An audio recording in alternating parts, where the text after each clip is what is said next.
I'm a business guy. I kind of like to start things on time. There's two times around here. There's real world time and there's legislative time. And I don't like legislative time. So we're going to try and do things on a real world basis. So this morning, with this, the Subcommittee of National Security, Illicit Finance, International Financial Institutions will come to order. Without objection, the chair is authorized to declare a recess of the committee at any time. This hearing is entitled Follow the Money, the CCP's business model fueling the fentanyl crisis. Without objection, all members will have 5 legislative days within which to submit extraneous materials to the chair for inclusion in the record. And with that, I will yield myself 5 minutes for an opening statement. As every member of this committee is painfully aware, fentanyl is a poison that is afflicting every community in this country. This poison is a synthetic opioid, 50 times more potent than heroin and 100 times more potent than morphine. Just 2 milligrams, equal to 10 to 15 grains of salt, is enough to be lethal. As a current DEA administrator, Ann Milgram has said, fentanyl, and I quote, is the single deadliest drug threat to our nation and threat that our nation has ever encountered, end quote. I share her assessment, which is why I chose to address it in our subcommittee's first hearing this Congress. In preparation for today's hearing, I consulted local law enforcement officials in Missouri who painted a grave picture. In 2021, synthetic opioids such as fentanyl took the lives of 1,374 Missourians. Despite all the facts, surprisingly, fentanyl remains a Schedule II narcotic, which is why I recently reintroduced the Stop Illicit Fentanyl Trafficking, or SIFT Act, to combat the skyrocketing amount of fentanyl-related deaths. Fentanyl trafficking has become synonymous with the Mexican cartels, who exploited the Biden administration's lax enforcement of border security and immigration controls to pour this poison into our country. However, it is also vital that Americans understand the essential role that China plays in the fentanyl crisis. China is the primary source of the know-how and illicit materials that Mexican cartels use to manufacture lethal synthetic opioids. Moreover, despite the Chinese Communist Party's publicity, professed policy against the export of dangerous drugs for illicit use, the CCP supports the Chinese companies that export fentanyl precursors by offering them government benefits and preferential tax policies as generous as 10 to 13% rebates. Precursor chemicals from China are converted into powdered fentanyl in Mexico, which is then smuggled across the U.S. border to be pressed into brightly colored pills designed to look like legitimate prescription drugs to appeal to kids, referred to by the DEA as rainbow fentanyl. And no, this is not hyperbole. In August of 2022, the DEA released a statement entitled, DEA warns of brightly colored fentanyl use to target young Americans. When a pill that costs 13 cents to make can be sold for $10, the cartels are making huge profits, which, like illicit gains, must be laundered. Chinese professional money launderers have become adept at using underground banking schemes and networks of human assets to move illicit profits through the financial systems, commingling drug proceeds with remittances to China and transferring funds to China using Chinese mobile banking apps. Given the gravity and scale of the situation, it is unclear why the Justice Department's top priority isn't to stop this reverse opium war that China is perpetrating against us. While there are a lot of pieces to this enormous challenge, including our unsecured border, the flow of money is the lifeblood of fentanyl trafficking, and where our committee can bring our experience and our expertise to bear. Our witnesses today will help us understand the fentanyl flows and that sustain this deadly trade and what we can do to ensure that our government has the authorities, capabilities, and most importantly, the will to stop them. With that, let me yield 5 minutes to the ranking member, the gentlelady from Ohio, Ms. Beatty. Thank you so much, Mr. Chairman, and to the witnesses. Today, as you know, we are here to discuss the financial infrastructure that underlies the productions and proceeds of illicit fentanyl, a drug that is devastating to our communities and taking too many American lives. Not only does the scale of this epidemic nationwide concern me, but this is a matter concerning to me because of the huge impact in my home state of Ohio. CDC data shows that Ohio ranks in the top 4 highest drug overdose mortality rates in the country, and fentanyl-related substances make up nearly 80% of overdose deaths. Also, as you mentioned, Mr. Chairman, and I'm sure we'll hear from our witnesses, the growing number of children who have lost their lives to this. Over the last decade, fentanyl overdose deaths have rapidly grown as traffickers begin mixing illicit fentanyl with other drugs like heroin, cocaine, and controlled prescription drugs. In too many instances, those taking the substance have no idea that fentanyl has been added, resulting in countless deaths. Studies show that fentanyl is now the #1 cause of deaths for Americans between the ages of 18 and 45, taking the lives of more than 70,000 Americans each year. Furthermore, synthetic drug overdoses disproportionately affects communities of color, with deaths rising rates significantly for Blacks, Latinos, and indigenous people compared to their white counterparts. So let's follow the money and the stem flow of this illicit, deadly drug in our country.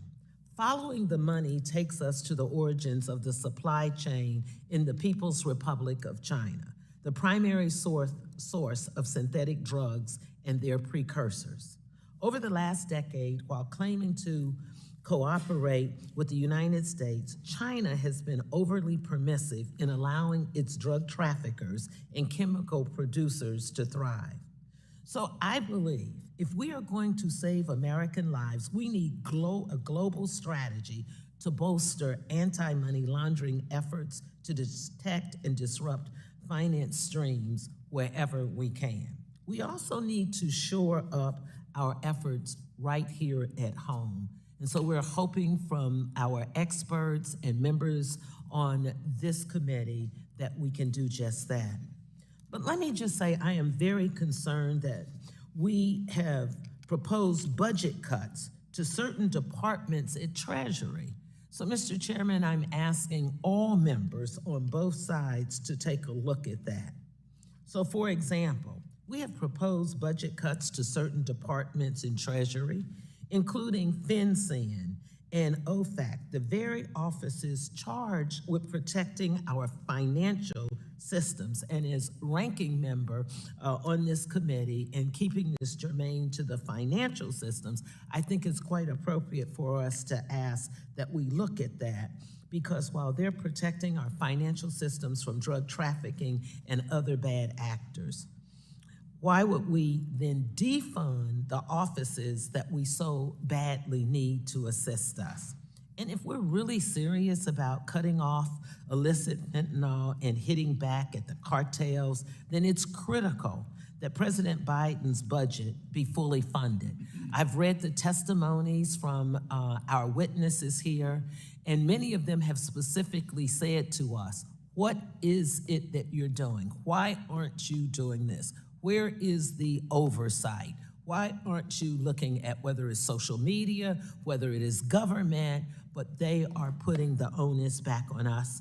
And we are ready to respond to that. And this is one of the things, Mr. Chairman, that I have that I think we should take a look at. Because a problem of this scale requires a multi-pronged, bipartisan, coordinated solution. And I really look forward to starting that process here today. And I thank our witnesses for lending all of your knowledge and expertise. And let me just say, I want to thank you for this book, John, and giving it to all of us. Mr. Chairman, I yield back. Thank you for those remarks, Ms. Beatty, and welcome to our panelists, our testimony today. What we'll do is introduce each of you, and then we'll open it up for your opening testimony. Today, we welcome the testimony of Mr. John Cassara. Mr. Cassara is an expert in the field of anti-money laundering and countering the financing of terrorism. He's a former U.S. intelligence officer, Treasury special agent, and an accomplished author with several publications on financial crime and illicit finance. And I, too, want to thank you for providing your book to each one of us. It's going to be very instrumental, I think, in understanding and continuing to learn about this issue. So we certainly appreciate that and your expertise, sir. Mr. Donald M. Is our next Witness, Mr. M is a retired Drug Enforcement Administration, DEA agent, who has dedicated his career to combating drug trafficking and drug-related crimes. With over 25 years' experience, Mr. M has led and participated in numerous high-profile investigations, including those involving international drug trafficking organizations. He has also worked in various roles within DEA's Special Operations Division, including as a special agent, assistant special agent in charge, and country attaché. Next, we have Professor Celina Realuyo. Hope I got that right. We'll work at it here, Professor, sorry. The professor is an accomplished scholar and practitioner in the field of international security and development. She has held senior positions in both the public and private sectors, including serving as a career diplomat for the U.S. Department of State and as a senior executive for global financial institutions. Next, we have Mr. Jason Grellner. Mr. Grellner actually was a former constituent of mine and worked with him many, many years. He's been on the ground fighting this war in the trenches for years. Mr. Grellner is a highly experienced law enforcement professional with over 30 years of service in the field of criminal justice. He is a former narcotics detective and sheriff's deputy. Mr. Grellner has served in various roles within the Missouri State Narcotic Officers Association as a nationally recognized expert on drug policy. And next we have Ms. Gretchen Peters. Ms. Peters is a distinguished investigative journalist and author who has devoted her career to covering global security issues, including terrorism, organized crime, and corruption. Ms. Peters is currently the founder and executive director of the Alliance to Counter Crime Online, a nonprofit organization dedicated to combating online crime. Welcome to each of you. Thank you for taking time to be with us. We look forward to your testimony. Each one of you recognized for 5 minutes when we get ready to go here, and without objection, each of your written statements will be made a part of the record. Just as a housekeeping issue, the microphones that you have are not very sensitive.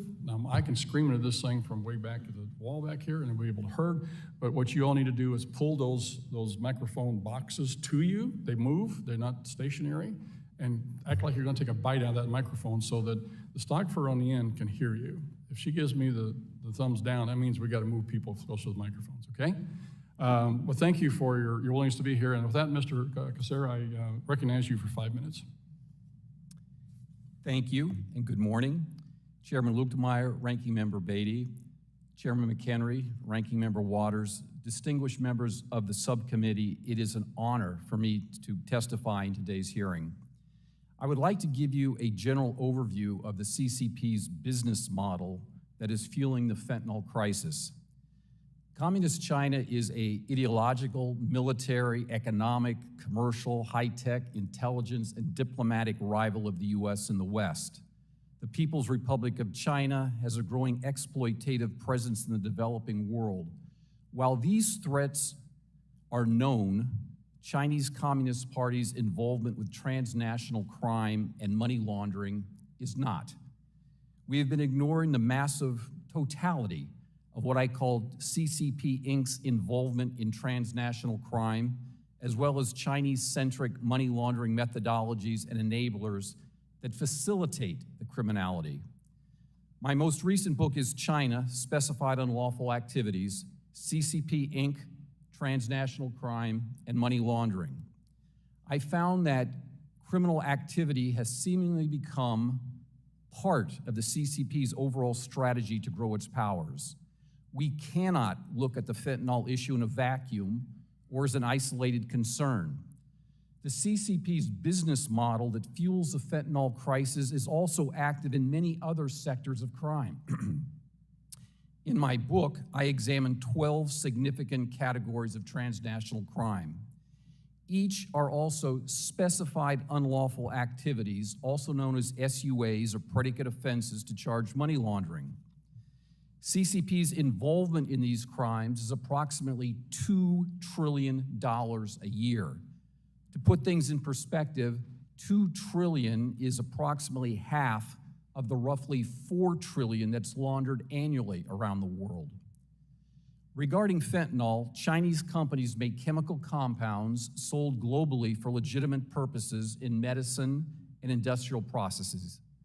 Opioid vendors shield themselves behind these companies and layers of interlinked companies, sometimes in related fields such as biotechnology. Illicit production and distribution are assisted by layer upon layer of traders and brokers and freight forwarders. Chinese trafficking organizations deliberately misuse this labyrinth to transport drugs, precursors, and contraband through shipping containers that are often mislabeled. Because of a few crackdowns by the authorities, the Chinese vendors created new distribution strategies. They sell precursor chemicals to foreign clients. Boutique suppliers also tweak their formulas, taking advantage of regulatory and enforcement loopholes. New transport and mail routes were developed, sending the banned substances into Mexico and sometimes to other countries. The U.S. is the final destination for most of the finished product. Also troubling is that Chinese actors aggressively use the internet and social media to advertise and market their illicit products, often in English. They blatantly target Western consumers. It's important to remember that the PRC is a command state. The CCP could easily block websites advertising fentanyl and other dangerous and illegal drugs. They choose not to. In my book, I discuss a number of money laundering methodologies and enablers used by the CCP, including underground banking, capital flight, gambling, real estate, and the use of offshores and secrecy jurisdictions. Corruption is the great enabler for money laundering. CCP Inc. has taken their domestic corruption and exported it overseas. CCP Inc. also excels at elite capture and influence operations.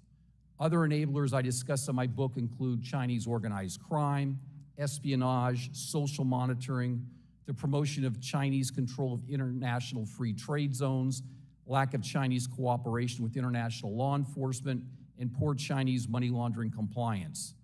3 money laundering techniques that directly impact the trafficking of fentanyl are trade-based money laundering, black market exchanges, and fai qian, or flying money. I provide explanations for each in my written testimony. Once again, these SUAs, methodologies, and enablers cannot be viewed in isolation. Rather, they are intertwined and must be addressed collectively. CCP Inc. international law breaking makes them exposed. They're vulnerable. I conclude with recommendations that emphasize law enforcement. Thank you very much. Thank you, Ms. Cassara. Well done. Mr. M., you're recognized for 5 minutes.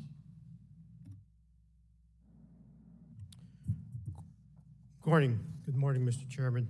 Lukemire, Ranking Member Beatty, Chairman McHenry, and Ranking Member Waters, and distinguished members. I want to thank you for the opportunity to speak with you here long today with my fellow panelists. Over the past 6 years, over 1.5 million Americans have died due to drug overdoses and poisonings, perpetuated predominantly by Sinaloa and CJ&G cartels, using synthetically produced chemicals designed and manufactured by Chinese chemists in laboratories located in Wuhan, Hubei province, and other provinces throughout China. As a recently retired DEA special agent, I spent over 31 years helping dismantle drug, weapon, wildlife trafficking, and terrorist organizations by following their money, then finding ways to cut off their wealth, their financial support mechanisms. In the early 1990s, with the FBI, Customs, IRS, the intelligence community, Department of Defense, state and treasury departments, the DEA was a tip of the spear that led to the successful dismantling of the Medellin cartel, Pablo Escobar, and the Cali cartel. Not long after Escobar's accountants, lawyers were identified and removed, he met his fate in late 1993. In 1995, then President Clinton signed the first ever narcotic sanctionings against the Cali cartel under the International Emergency Economic Powers Act that helped dismantle the once powerful cartel. The DEA had identified the cartel's entire front companies based on a series of financial raids conducted by the Colombian National Police years prior. By identifying and attacking the financial underpinnings of these criminal organizations, the DEA and its interagency partners were able to move upstream to the command and control, and subsequently to the kingpins and bring them to justice. Throughout the 1990s and 2000s, the DEA seized billions of dollars of drug cash off the streets, thereby disrupting the cartel's funding streams necessary to produce more drugs, acquire more weapons, and corrupt the rule of law. I ask you, Congress, the President of the United States, the national security leaders, the Secretaries of the Treasury, State Department, and Defense to fully support the DEA with a more robust budget, resources, and the authority to lead the whole U.S. government and let DEA be that tip of the spear again. Unleash the DEA. Let the men and women of the DEA do its job. Go after the cartels, the global Chinese money launderers, the cartel facilitators, their accountants, lawyers, businessmen and women, propping up and protecting their wealth that allows them to corrupt the rule of law with their profits. If you want to mitigate this deadly epidemic and curtail the poisonings and overdoses, give the DEA additional manpower by deputizing thousands of state, local, and federal law enforcement officers and agents, OPCON to the DEA field offices. Increase HIDTA budgets throughout the United States in order to identify online drug traffickers and coordinate efforts to conduct nationwide takedowns of digital drug dealers marketing and selling fentanyl-laced pills and other drugs and charge them with attempted murder. Let the prosecutors use the full force of the law so that law enforcement can capture and dismantle those higher level sources of supply across the supply chain and throughout the United States and abroad. After the September 11, 2001 terrorist attacks, the National Counterterrorism Center was created to coordinate intelligence, military, and law enforcement agencies in one facility to help track, destroy terrorist organizations and prevent further attacks, with billions of dollars appropriated to fund and operate this center. Since 1992, the DEA has operated a similar entity called the Special Operations Division, an interagency center with over 35 law enforcement, intelligence, and military agencies designed to identify the command and control of the most powerful violent drug trafficking and transnational criminal organizations. The SOD successfully coordinated the arrest of drug cartel leaders like Chapo Guzman, helped arrest and remove key Taliban leaders off the battlefield, arrested key Hezbollah operators and financiers, and even a Russian arms dealer. Fuel the SOD with a larger budget and fully staff it with key interagency executives, agents, analysts, and allow the center to fully maximize its capabilities. Streamline a multi-pronged strategy in the SOD by integrating a team of criminal investigators, intelligence, cyber, and data analysts from the FBI, DEA, HSI, IRS, Treasury, and the U.S. Postal Inspection Service to establish a multi-agency financial investigation center that will identify the key financiers, the nodes of the entire illicit narcotic supply chain. We don't need to reinvent the wheel. We just need to realign and tune up our capabilities and provide the necessary resources and leadership to unleash the DEA and its interagency partners to dramatically reduce and eliminate this crisis once and for all. Thank you. Thank you, Mr. M. Professor Realuyo, you're ready to go. 5 minutes. Thank you. Good morning. Thank you, Chairman Lukemire, Ranking Member Beatty, and members of the committee for this opportunity to speak today on China and the Mexican cartel's asymmetrical war through the illicit fentanyl trade. Exactly 3 years ago, I had the privilege of appearing before this committee to discuss countering the threat from Mexican cartels and the opioid epidemic. Unfortunately, this epidemic has only worsened since then. During the pandemic, fentanyl use and trafficking exploded, and fentanyl has become the leading cause of death of Americans ages 18 to 49. The fentanyl crisis is not only a problem for the US, Canada, and Mexico, but has increasingly been discovered in Brazil, Colombia, Costa Rica, Guatemala, and Panama. Mexico's Sinaloa and Jalisco cartels and their Chinese suppliers and money runners have capitalized on the fentanyl crisis to empower and enrich themselves. They are waging an asymmetrical war against the US through this drug trade that is poisoning witting and unwitting Americans and exhausting vast public and private sector resources in prevention, treatment, and supply interdiction efforts. In classical asymmetrical warfare, the resources of adversaries are uneven, and those adversaries will attempt to exploit each other's relative weaknesses to gain advantage. In this case, the Mexican cartels and China are exploiting America's insatiable appetite for illicit drugs and our porous borders. China is the principal source of illicit fentanyl and fentanyl-related compounds and are manufactured and then shipped in bulk to the US and Mexico. When drug consumption here in the US shifted from cocaine and heroin to synthetics, and the US Postal Service clamped down on direct mail fentanyl shipments from China to the US, the Mexican cartels filled that vacuum and became primary traffickers of fentanyl and fentanyl-laced drugs that are easier to produce, they're more lucrative, and they're much more addictive. This China-Mexico connection grew when Chinese traffickers increased fentanyl precursor sales to the Mexican cartels. And in Mexico, we see that Chinese nationals like the Zeng cartel, have become more involved in fentanyl operations, leveraging their extensive relationships with suppliers to support Mexican drug production. In 2018, President Trump urged President Xi of China to stop fueling the opioid crisis and managed to get the Chinese to designate all variants of fentanyl as controlled substances. Unfortunately, they have not been enforcing these controls and are actually encouraging, as the chairman noted, and incentivizing this industry.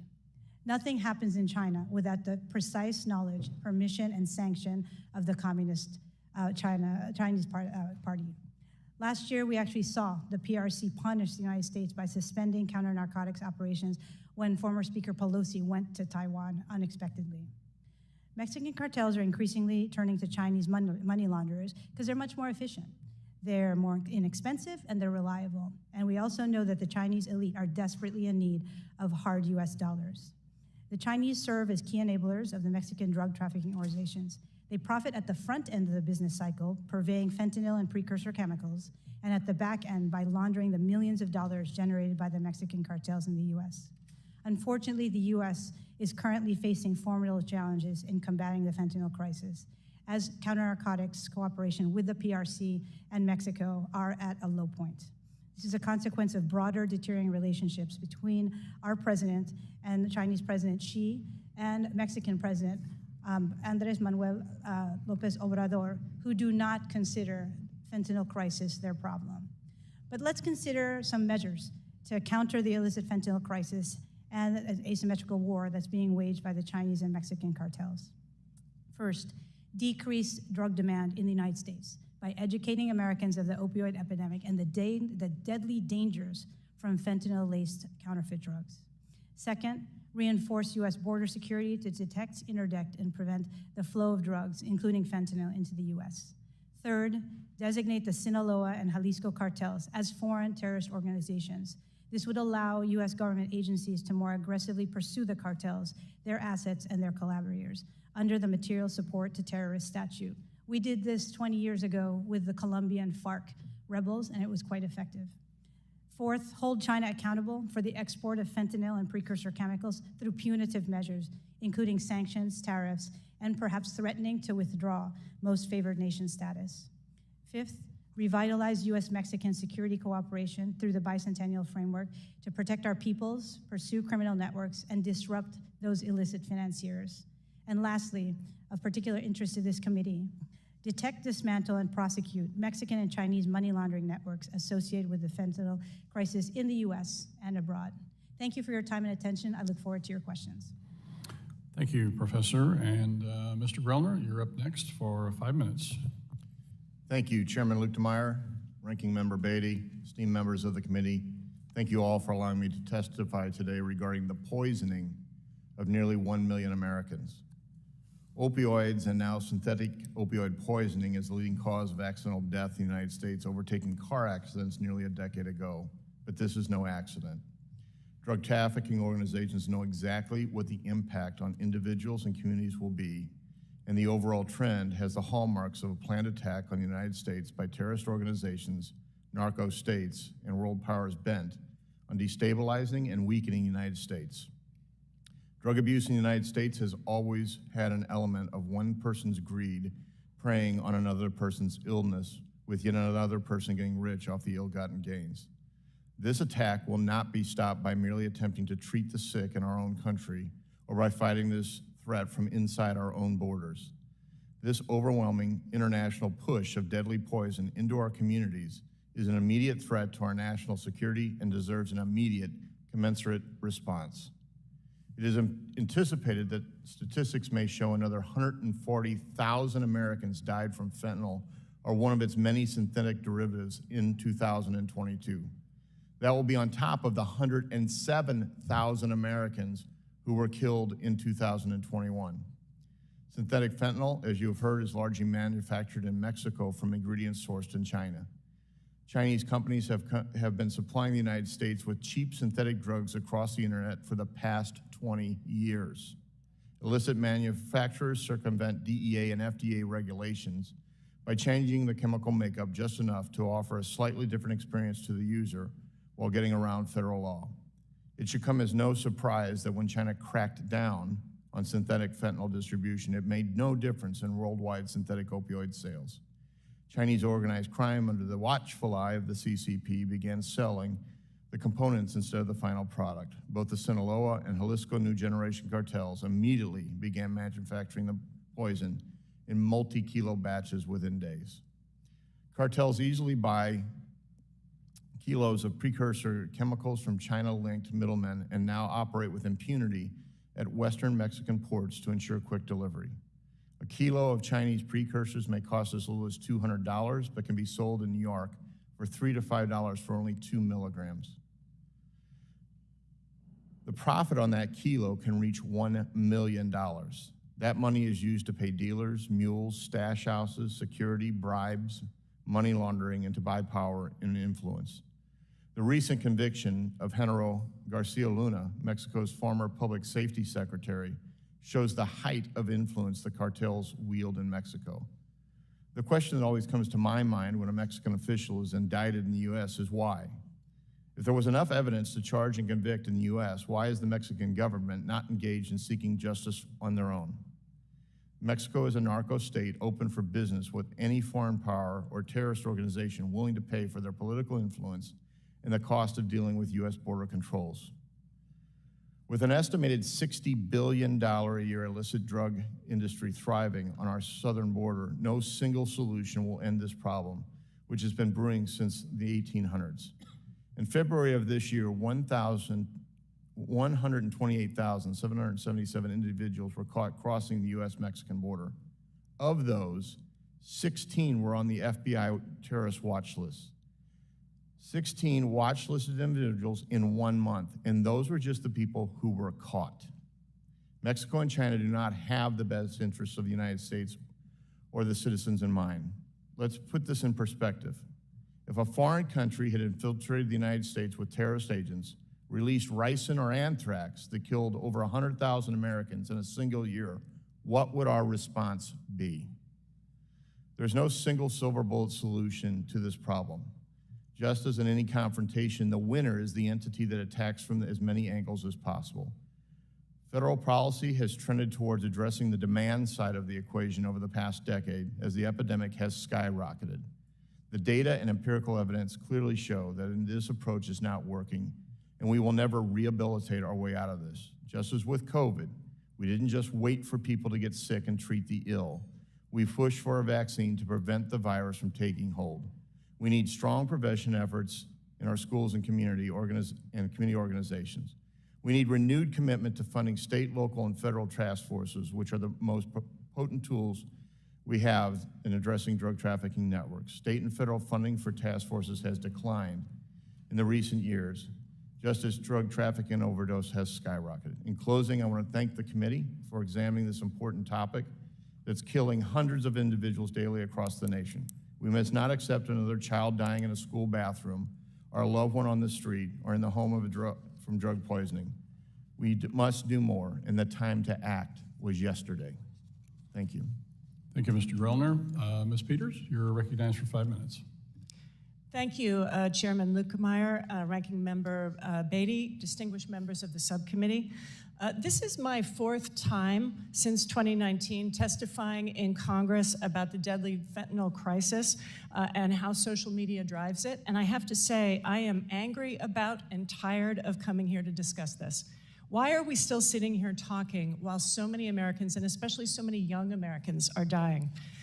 Since my first testimony in 2019, our country has lost hundreds of thousands of people to fentanyl. Among them pictured here, we've lost Alexander Neville, Jessica Filson, Daniel Puerta, whose father is sitting here today with us, Giovanni Perkins, Private Tyler Duncan, Devin Noring, and so many more that I submitted a memorial gallery along with my testimony. It is almost 50 pages long, and it represents a fraction of the number of people who've died. I'm the co-founder and executive director of the Alliance to Counter Crime Online. We are a team of researchers, NGOs, and citizen investigators who have come together to fight the deadly surge in serious crime activity that is taking place on surface web platforms. Our alliance has supported our members, tech whistleblowers, and victims of online crime to file civil complaints against tech platforms, and we do a lot of research on what's happening in various types of organized crime. Jaime Puerta, for example, is part of a group of families that are suing Snapchat, where his son and other children connected with dealers to purchase the pills that killed them. I applaud you for the fact that you are aiming to target Chinese companies that are facilitating the spread of deadly fentanyl analogs in this country.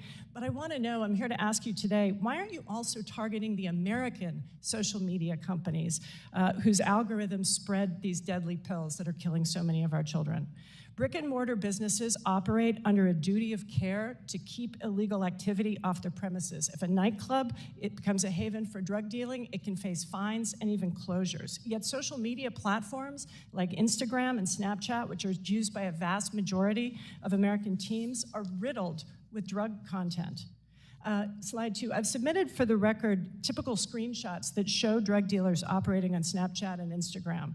The ones pictured here have account names like Buy Oxycontin Chicago, Place Your Order, pictures of pills and powder, and the emojis that are widely used to represent drug sales.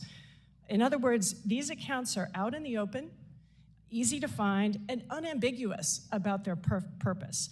But because of Section 230 of the Communications Act, this content is considered free speech, protected free speech. Distinguished committee members, this content does not represent somebody expressing their protected right to free speech. It represents people committing felonies. And I want to know how many more young Americans have to be sacrificed on the altar of free speech before you, our elected members, can figure out a way to define the difference between protected speech and criminal conduct, which is what we're seeing here. I'm submitting for the record a briefing that the Department of Justice asked our Alliance to Counter Crime Online to explain how we think our laws can be adjusted to govern cyberspace better and to address organized crime activity on the surface web. I'm also submitting a briefing paper explaining the toxic mix of circumstances driving the unprecedented number of drug-related deaths in our country.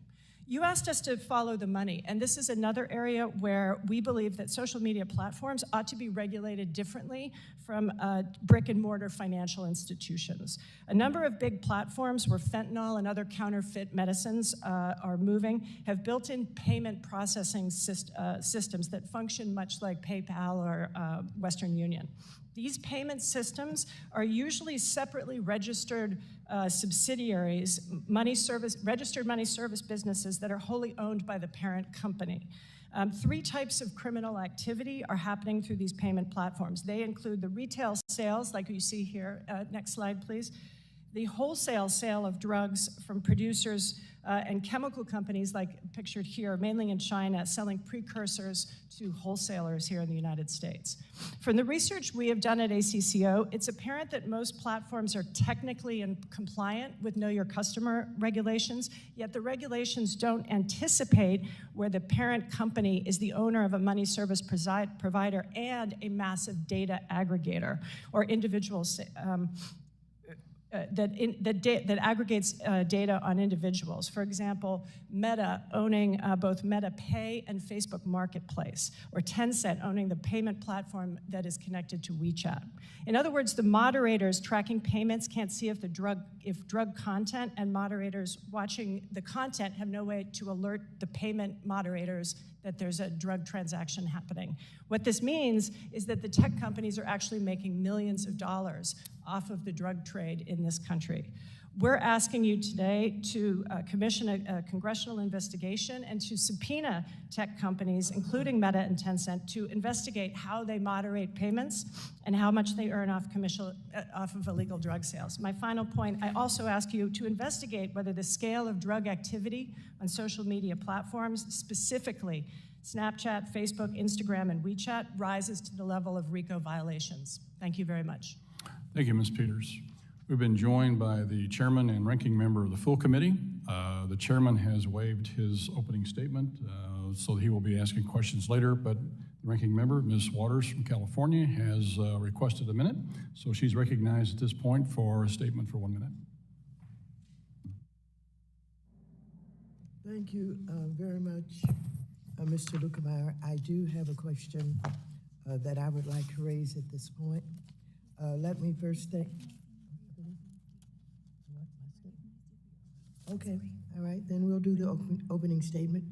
The trafficking of fentanyl and other drugs poses a significant public problem concern all across the United States. In Los Angeles County alone, the number of deaths tied to fentanyl overdoses has skyrocketed, with more than 13 times as many deaths in 2021 as there were 5 years prior. Unfortunately, Black and brown communities are all too familiar with the effects of drug epidemics on their communities. And I hope that the same attention being paid to communities harmed by fentanyl will be paid to the communities hit by other drug epidemics, including crack cocaine. I also hope that this committee rejects efforts by extreme Republicans in Congress bent on slashing the budgets of the Treasury Department agencies like FinCEN and OFAC, tasked with countering the trafficking of illicit drugs like fentanyl. Thank you, and I yield back the balance of my time. Thank you. With that, I want to thank the witnesses this morning for your compelling testimony, and we will enter now into the questioning period. I will recognize myself for 5 minutes. You know, the purpose of this subcommittee is to look at illicit financing and the money laundering going on around the world. And this, obviously, this morning, this hearing is with regards to the fentanyl scourge that is affecting our country and our people, our citizens. And so the question is, how can we minimize that? How can we stop the financial flow to damage this industry? So Mr. Grellner, I'd like to start with you because you start at the ground level with the local folks. What do you see as the way that the money is trafficked from the local dealer on the corner through to the cartels?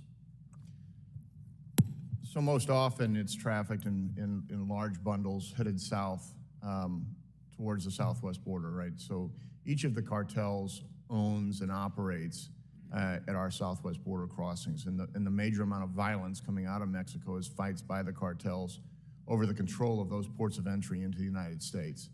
The flow of drugs and illegal immigration going north, and the flow of guns and money going south. With the advent of Chinese money launderers, however, they're able to orchestrate the movement of money into the hands of Chinese oligarchs who can then use those U.S. greenbacks to purchase land in the United States, real estate. They can place individuals into our higher learning centers and pay cash for that in U.S. greenbacks that they cannot get in China. They can do that at a cost savings to the Mexican drug cartels, who were one time paying anywhere from 15 to 20% on the dollar to Colombian money launderers, can now pay 1 to 2% to Chinese. Thank you, Mr. Grellner. One of the things that we've seen, and then yesterday or day before in the Washington Times, I believe it is here, there was an article about border security as national security, and there's a comment made in here that unfortunately Mr. Lopez Obrador, who is the president of Mexico, has ceded estimated 35 to 45% of the Mexican territory to cartel sovereignty. And rather than trying to work with us here in the United States, he's claiming that fentanyl is not produced in Mexico. And so my question is, we see that the border is porous, the drugs are coming across. How do we stop this flow of money going around to pay for all this? I want to ask Professor Realuyo first here, how do you affect the flow of this? You had a couple of comments about this. And then comment on ways to deter this, for instance, like seizing assets, sanctions. Are these some tools in our toolbox as Congress and we need to be using? And if so, how would you see that working out? That's a great question. I was just in Mexico last week. I head to Guatemala on Monday, where, by the way, they've just done the first big illicit fentanyl bust, including the Mexican cartels, thanks to our colleagues at the DEA. So a little bit of a triumph there. In Mexico, we were doing very well in the past couple of years following the money. I personally have trained several hundreds of the analysts, as well as in the law enforcement and in the military, trying to follow and use what we call actionable financial intelligence. And more importantly, the real problem, and I hate to say it, is the lack of political will by our counterparts at the highest levels of government in Mexico. I've been working in Mexico for 10 years, and more importantly, going fairly regularly. When we can demonstrate that the problem is theirs as well as ours, which unfortunately we have not convinced President Lopez Obrador that this is the case. 2 weeks ago, he blamed us for the fentanyl crisis, and just a few days ago, he blamed our parenting as the cause of the consumption. We recognize we have to reduce demand, but the supply is definitely coming from them. What's interesting is that we're seeing now, in terms of new methods, the start of the use of cryptocurrencies, particularly by the Jalisco cartel. They're paying young Mexicans to open virtual wallets that are then used to upload the dollars on the US side and then download in pesos, which totally avoids US dollar controls. Thank you for that. Mr. Cassara, I like your comments on that. You specialize in financial crime, illicit finance. Tell us what we can do. Are seizure of assets, is that a way to deter folks? Is that just going to shift things around the world? How do we disrupt this financial flow? It's an excellent question and something that many of us have been struggling with for years. If you look at what I call the metrics that matter when it comes to money laundering enforcement, as far as arrests, successful prosecutions, convictions, and monies, assets that are actually forfeited to the government. As a colleague of mine, Raymond Baker, head of Global Financial Security, said, we are a decimal point away from total failure. If you compare what we're actually enforcing against the magnitude of the problem, it's very sad. My time is up. I'm going to set a good example there, but thank you for that. I think that this is our challenge as a committee, is to see where we can affect most effectively this flow of funds. With that, I will yield to the ranking member for 5 minutes. Thank you, Mr. Chairman, and to the witnesses. I'm going to try to get through 3 or 4 quickly, so I may ask you for abbreviated responses. First, starting with you, Ms. Peters, can you clarify for us the primary methods that drugs, particularly illicit fentanyl, are trafficked into this country, especially more surprising methods that don't get enough attention? You kind of highlighted it a little bit with your presentation. Is there any one thing you would ask us to take a look at? I would ask you to take a look, as I said in my testimony, working with the Energy and Commerce Committee and your partners in the Senate at reforming Section 230 of the Communications Act to remove liability, to remove the liability shield that the tech platforms currently enjoy for hosting illicit content, even if they know it's there, even if they know it's causing harm. This is basically a huge subsidy to the tech industry and disincentive for them to remove this dangerous content because they can't be prosecuted. That would be the number one thing I'd say to protect people who are seeing this content everywhere online. Thank you. Mr. Grellner, you also mentioned that it was by no accident, and I like that reference to that when you did car accidents. We also know, if you look at the same age group of 18 to 49, and it was 100,000 deaths, only 58,000 with COVID-19. If we go back to the Vietnam War, same age group, 53,000. Can you explain this phenomena and what lessons we can learn to identify emerging drug use in the future to protect our communities? Give us one thing we can do with these alarming numbers that aren't by accident. Your words. Thank you. I think I was asked a question the other day that even caught me off guard, and the question was, why are they selling drugs to us that kill us? Because they want to kill us. DEA Laboratories just came out this week with information that 48 states have now seen fentanyl laced with a non-reactive agent, a tranquilizer used in veterinary sciences that will not react to naloxone. That means that if you overdose from this byproduct, we can't bring you back with a nasal naloxone. It won't work because we're also suppressing your breathing by using this veterinary tranquilizer. There's only one reason that they're selling this poison, and it is to destabilize the United States and to kill Americans.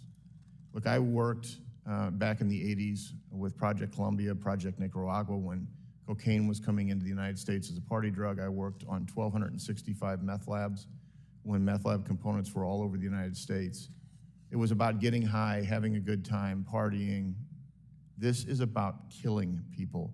And the sooner we understand that and realize that and fund the DEA and local and state task forces to go after it, the better off we'll be. Thank you. Mr. Cassara and Mr.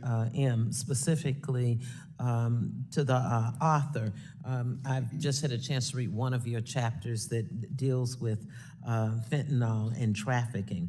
A lot of people are putting a lot of emphasis on the southern border as the primary point of fentanyl trafficking. We hear that a lot. Some of my readings suggest that it's inaccurate and it ignores the fact that 90% of fentanyl seizures occur at legal crossings. We've also heard about how it goes through the mail and PayPal. Just in my airport, and we're landlocked, in Ohio, there was enough to kill 171,000 people in my district when I flew to the district this week. What would be the number one thing, Mr. Cassara and Mr. M, that you would say that this committee should do as experts in this field? Give us one thing.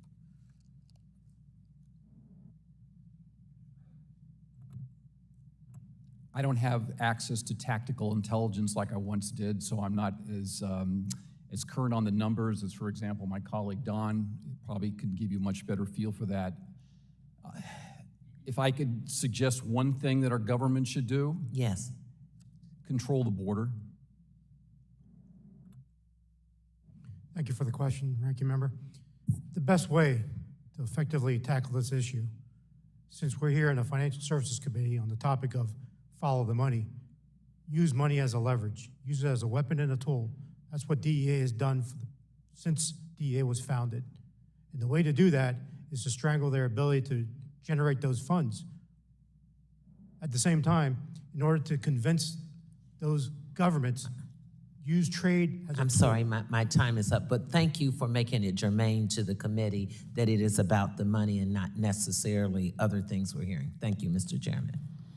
Thank you. With that, we recognize the chairman of the full committee, Mr. McHenry from North Carolina, for 5 minutes. Thank you, Chairman Lukemeyer, and thank you for holding today's hearing. I think this is very important, and as I think we just can't lose sight of the fact that there are too many families that have lost loved ones as a result of fentanyl poisoning, and this is very, very helpful. I reached out to sheriffs in my district to get a sense of what's happening in Western North Carolina on this very issue of fentanyl, and what their deputies are seeing as they're out. And so I got a response from one of my sheriffs in Iredell County, Darren Campbell. He said since the beginning of this year, his deputies have saved the lives of 18 people using Narcan to counter the effects of fentanyl-laced narcotics. Okay, so fentanyl-laced narcotics. They didn't think that that's what they were getting was fentanyl. And you're shaking, yes, I see. So along those lines, I've got a letter for the record, Mr. Chair, without objection, I'd like Without to. objection. But this is a troubling and unfortunate trend.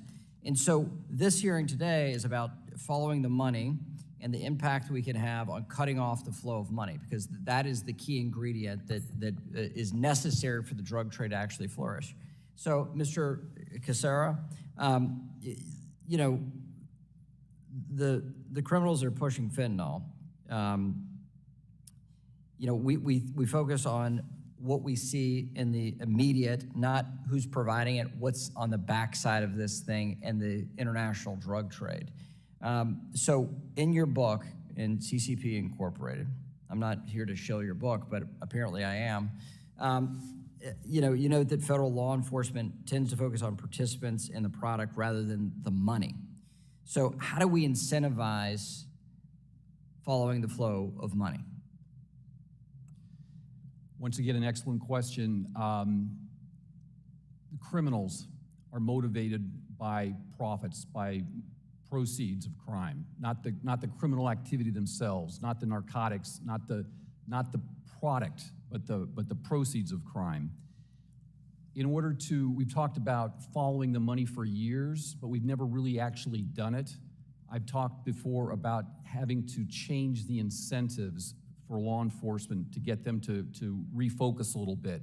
I think there's two ways we need to do this. The first way is to look at this at the macro level, because the concerned government agencies and departments need to kind of make this a priority in their strategic plans. They all have strategic plans, 5-year plans.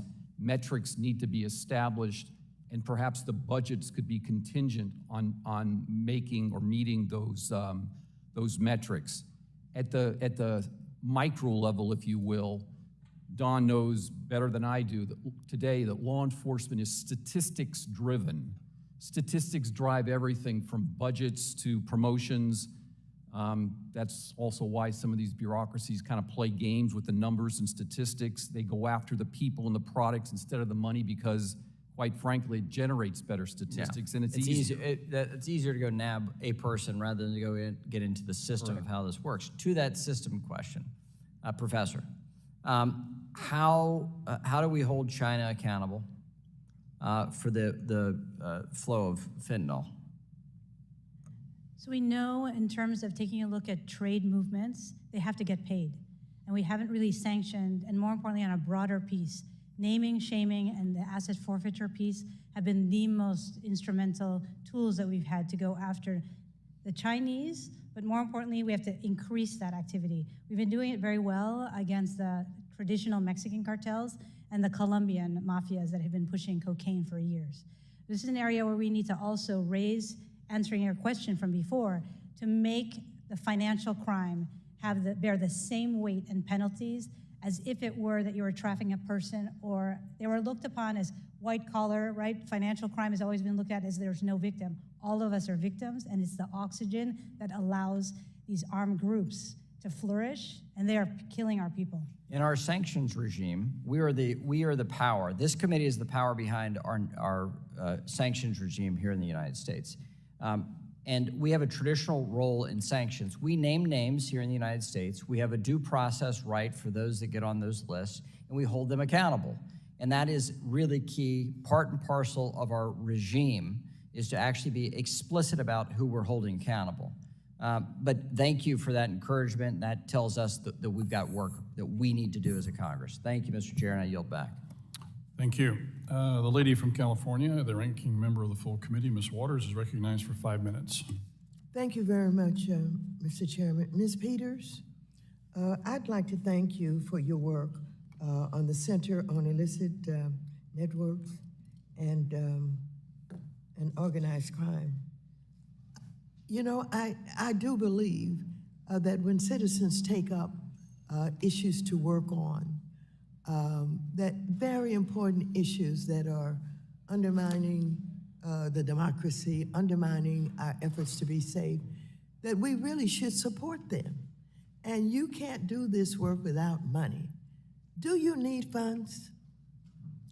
I mean, I can tell you our organization functions on less money annually than a company like Facebook spends lobbying Congress every single week.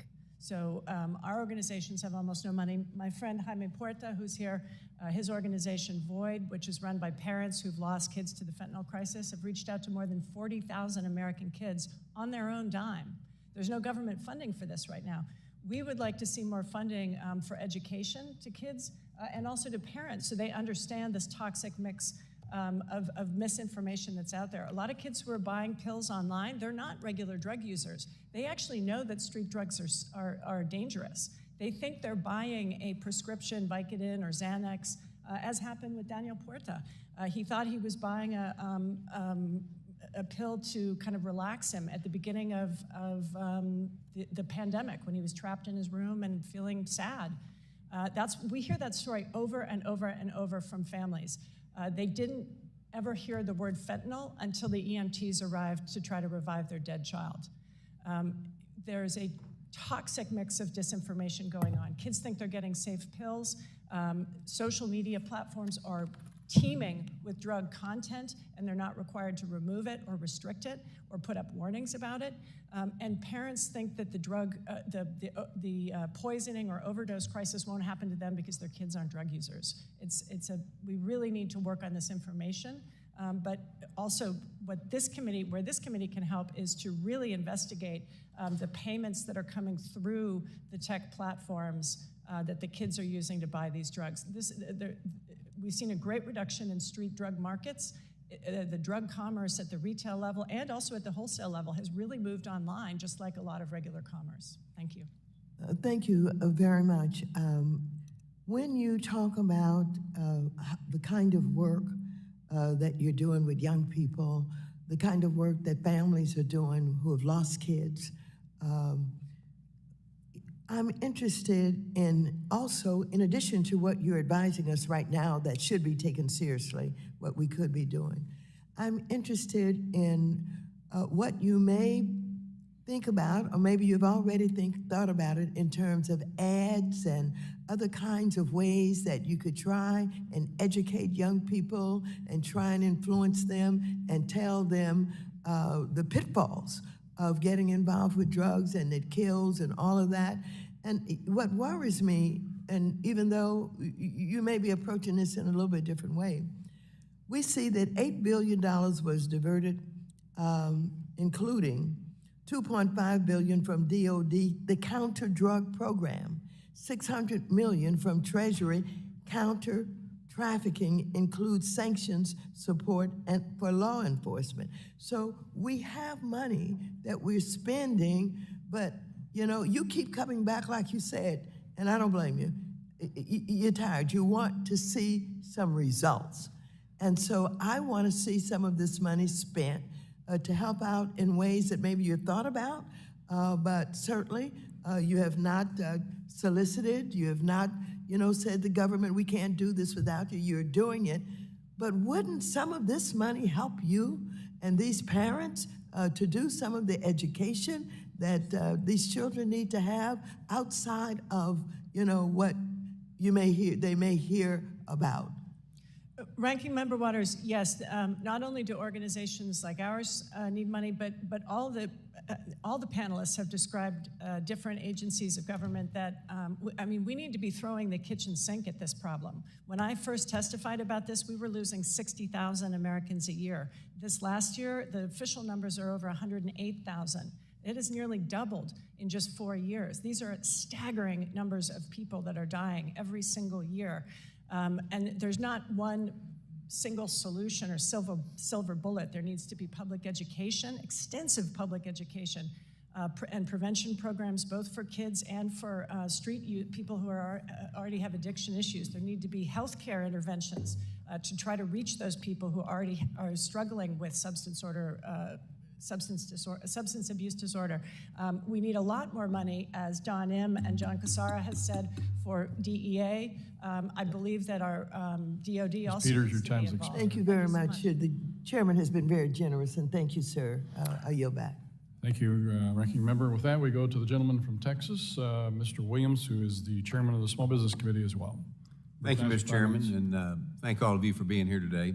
I'm from Texas, and I can tell you firsthand there's a crisis, as all of you know, happening at our southern border. I've been down there quite a bit. In February alone, Border Patrol encountered 154,000 illegal aliens, and so far we've not even seen the leadership that is needed from the Biden administration to get this situation under control, and a lot of you talked about that today. And I'm extremely concerned that as our border agents continue to be overwhelmed by this rush of migrants, it is making it easier for drug traffickers to slip through the cracks and bring dangerous fentanyl into our country. And I recently asked the Tarrant County Sheriff's Department, that's Fort Worth, in my district, how they had been impacted by fentanyl pouring across the border. They told me that in 2022, their office seized $35 million worth of drugs, which was 1,000% more than what they'd done, the $3 million of seized in 2020. And further proving that with weakened border policies and a lack of resources for patrol agents, more lethal counterfeit pills laced with fentanyl will flood our communities. So, Mr. Grellner, with your 30 years of narcotic enforcement experience, can you elaborate on how the crisis at the southern border is impacting law enforcement efforts to prevent fentanyl trafficking, and what types of policies are most burdensome for state and local law enforcement agencies? Thank you, sir. Yes, the southwest border, you know, when the full chairman was speaking earlier, he talked about fentanyl in everything. It is. Fentanyl's in methamphetamine, fentanyl's in cocaine, fentanyl's in 2C combinations. Fentanyl is in everything that is being brought across the southwest border. It's not just opioids with fentanyl in them or synthetic fentanyl. Fentanyl is being laced into every drug brought across the southwest border and then trafficked up through Texas, through your state, to Oklahoma, Kansas City, and then across the United States, Chicago, Atlanta, infecting the entire United States.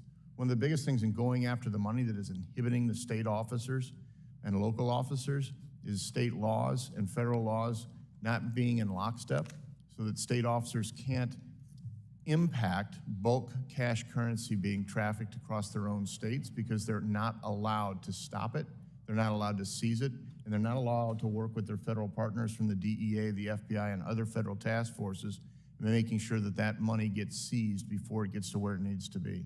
Okay. So working with our state partners, the federal government, and seizure laws to make sure that we are impacting bulk currency moving across the United States. Thank you, sir. The opioid epidemic in the United States has devastated individual families and communities across the country. We see that today. Our prayers go out to all of you. Majority of fentanyl is mass-produced in Mexico by cartels using chemicals primarily imported from China. Now, these pills are being mixed with other counterfeit drugs and then are brought to the United States illegally. We've talked about that, and sold to unaware buyers, leading to deadly overdoses. To put this into context, drug-related overdose deaths have killed more U.S. citizens than terrorist attacks have from 1995 to 2019. Now, this is a direct evidence that the Chinese Communist Party is aiding cartels in the production of drugs that continues to take American lives. Yet there's been little action from the Biden administration to combat this lethal partnership between two hostile actors. So, Mr. M., could you explain the benefits of designating cartels as terrorist organizations, and how should we hold the Chinese accountable for aiding the synthetic opioid crisis? Thank you for the question. Yes, sanctions are an effective tool. It's a primary tool that we've used for the past 30-some years since we designated the Cali cartel. Reaching down into their pockets, sanctioning, preventing their ability to operate in the financial realm is the most effective way to go after these entities. However, in order to leverage these countries to support law enforcement efforts, you have to use the ability of the Treasury Department, Commerce Department, the State Department on trade tools. Use trade as a weapon, as an influencer, to convince these countries to start cracking down on what they're doing, what they're exporting to the United States, what they're pushing from the southern border. We have to use all tools, the whole of government necessary. DEA can't do this alone. We're here about following the money. Let's use money. And trade tools are one of the most effective tools to influence these governments to follow that money. Thank you. I have small time left. Let me just ask Mr. Cassara a question. Can you expand on the scale of Chinese money laundering real quick, and how can the U.S. better combat this illicit financial network? Thank you. In my statement, I said that if you total up all the specified unlawful activities, the largest categories of transnational crime, if you look at the numbers, it's about $2 trillion a year. If you look at the magnitude of international money laundering, it's about a year around the world, it's about $4 trillion. So it's imprecise, but in my estimation, China is responsible for about half the money laundered in the world if you look at individual. Thank you. My time is up. Thank you very much. Thank you. The gentleman from North Carolina, Mr. Nickel, is now recognized for 5 minutes.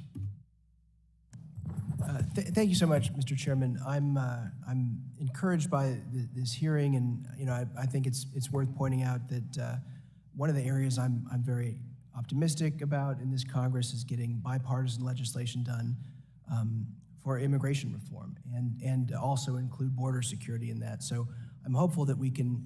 This is something that we can accomplish in a bipartisan way. For our witnesses, thank you so much for being here. The focus on the southern border as the primary point of fentanyl trafficking, I think is a little off the mark, because it ignores that over 90% of fentanyl seizures occur at legal crossing points or interior vehicle checkpoints, not on migration routes or between checkpoints.